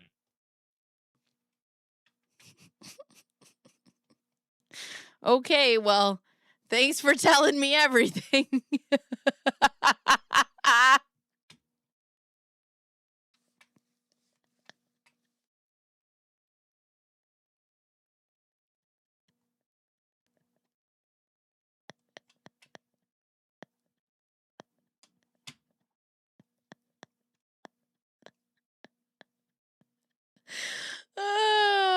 I think I did accidentally say condo minimum, because I'm just reading this. I can't. My O for tuna is broken. Oh.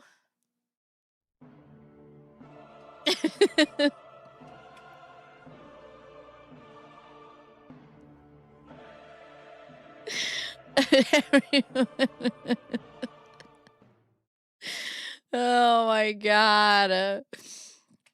Well, thanks for telling me anything. I don't have any other questions right now. We'll head out to the quiet room area, and we'll kind of talk about the next steps and go from there. Okay. Sound like a plan? Uh-huh. Okay. Thank you. Oh, I'm so sensitive. That really hit the bottom, didn't it? I'm so sensitive to my ears. I told the urgent care guy, like, those...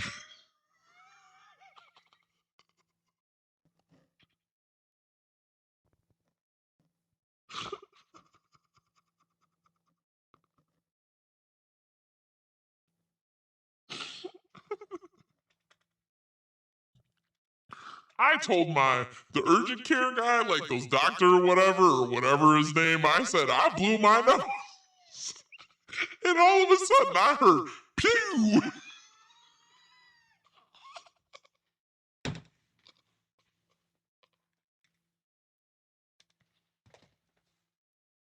And I said, I think I blew a gasket.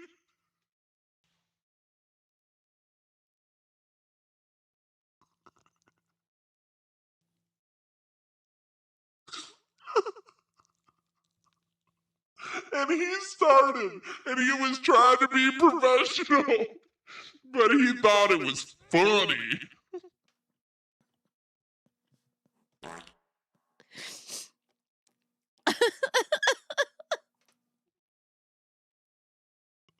Can I?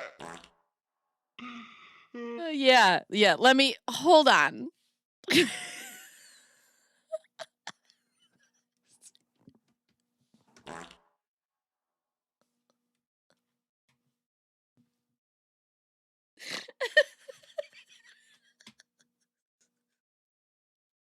This cannot be real. Read it.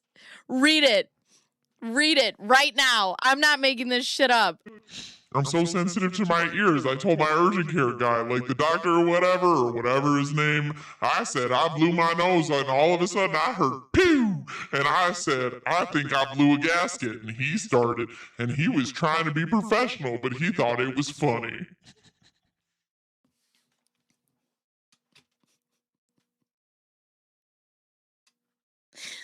I don't even care that we finished this. I don't even care.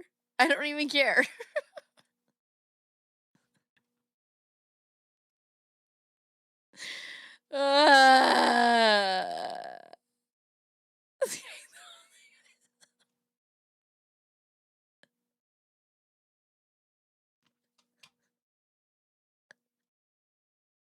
This is the choir. In the home of the brave.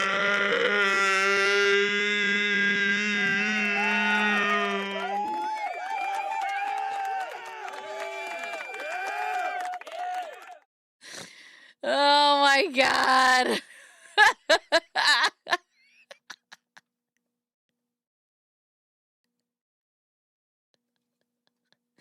Fucking, this is how Brenda talks. Fucking Brenda. Oh, did we all make it out? We did. We did.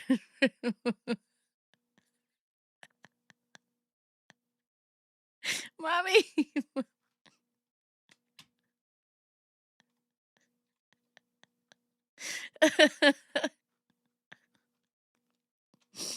Was it the Fergie version? Oh my God.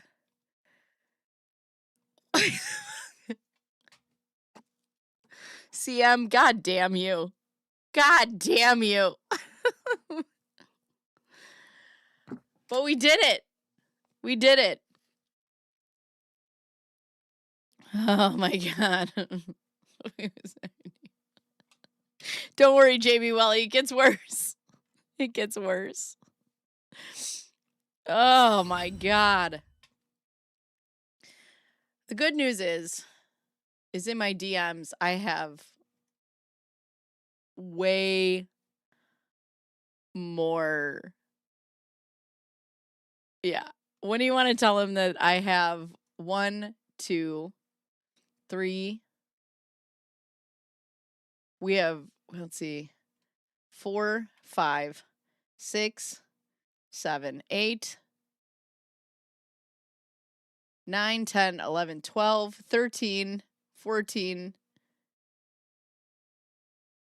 15, 16, 17, 18, 19, 20. I have 20 more documents to read. Welcome to the hotel, Arizona. What a lovely place. What a lovely place. Such a lovely place. Welcome to the Hotel Arizona. Oh, God. Because that's what we do. We tell Laura to go to trial. Laura Owens. Do it, do it. We believe you. Tell your story. Go to trial. You're not a liar. We believe you. Do it, do it. Hey, Laura Owens, go to trial. We believe you. Everybody else is lying. Go to trial. Laura Owens, you can do it. We believe you. How did it need workman's comp? And to think, we all thought Laura Owens was getting boring. Oh, God. Big finish. Big finish. I know somebody's going to ask. Fart Sonata. Here we go. You all can have it.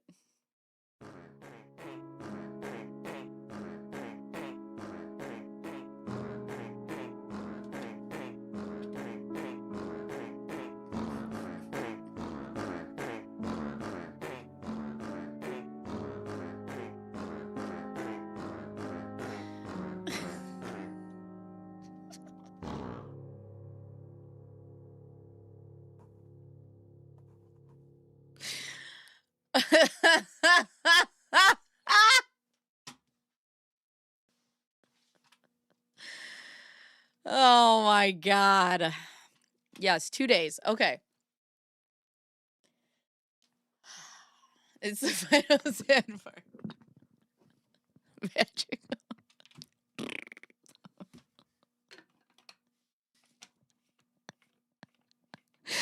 Oh my God.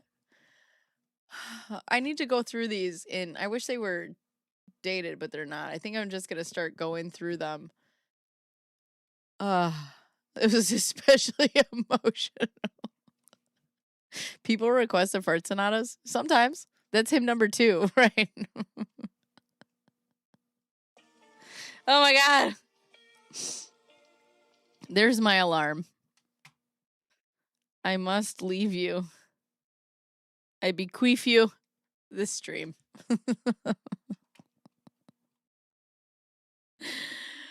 This makes me want to climb trees and look at the moon.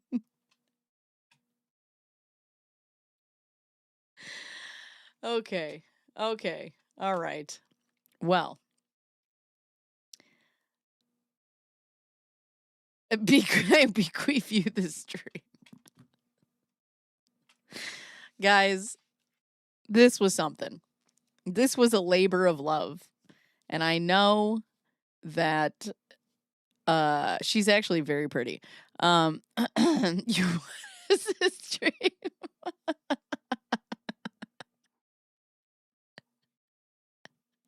It was either an eclipse or a full moon. I don't know. There was a meteor coming down on the house. Okay.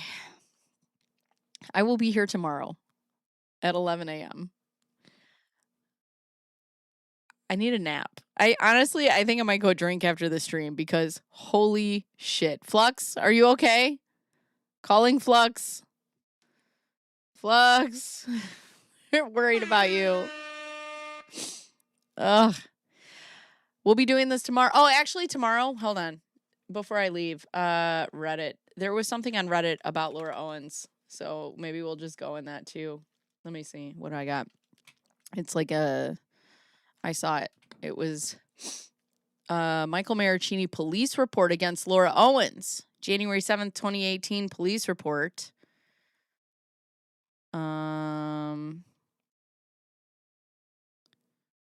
That's 5 pages. I can just read that right now. I'll read it right now. Real quick. All right, let's see. Maricini stated that his ex-girlfriend, Laura Owens, has been harassing him and has made false statements via email to his current girlfriend, Callie. Maricini stated that Owens reached out to Blank through Facebook and then proceeded to send messages to him. Maricini stated that he had been in a prior off and on dating relationship with Laura Owens, which lasted from approximately May 2016 to 2017. Maricini stated that he and Owens had no incidents involving domestic violence during their relationship. He conducted a computer search, which confirmed that no prior documented domestic violence had occurred. Maricini stated that prior to our arrival at approximately 2,000, what is it? It's 2,000 hours, 20, whatever. Owens encountered him and his sister, Stephanie, outside Ace Wasabi and accused him of lying to her and that she would ruin him. I asked Maricini if he felt that his life was in danger. He said...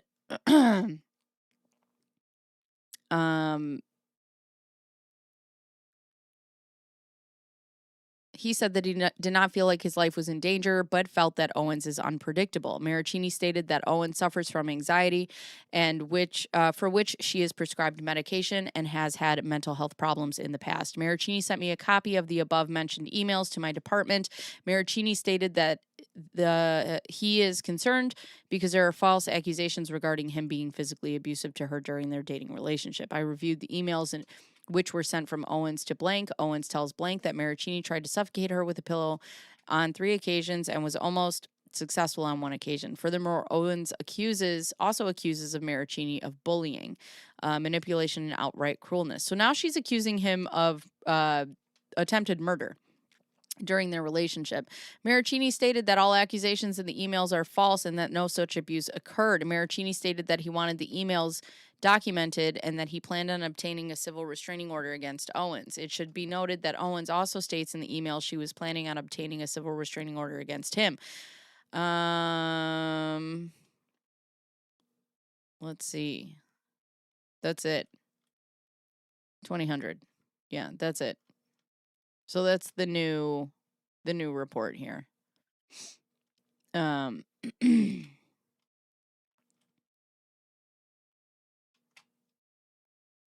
Let's see.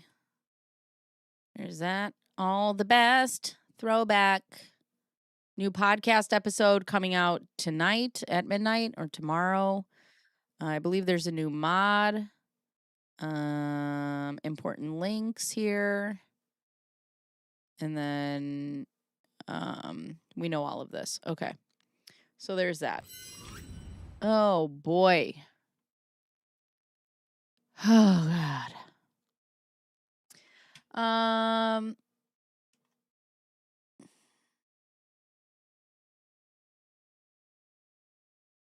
Let's see. Oh, it's in the PDF. Oh, sorry. Let's see. It's very short. Okay. Yeah, so we got through that.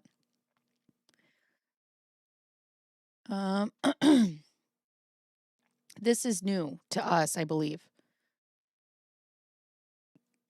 Oh my God, I can't imagine the two of these idiots together. I can actually understand words again. It's a miracle. She only wanted a restraining order, but never actually reported these various. Yes, never. Okay. So I will see you guys tomorrow at 11 a.m. And that's all I know. If you are not already, please like and subscribe. My brain is toast. It's just mush.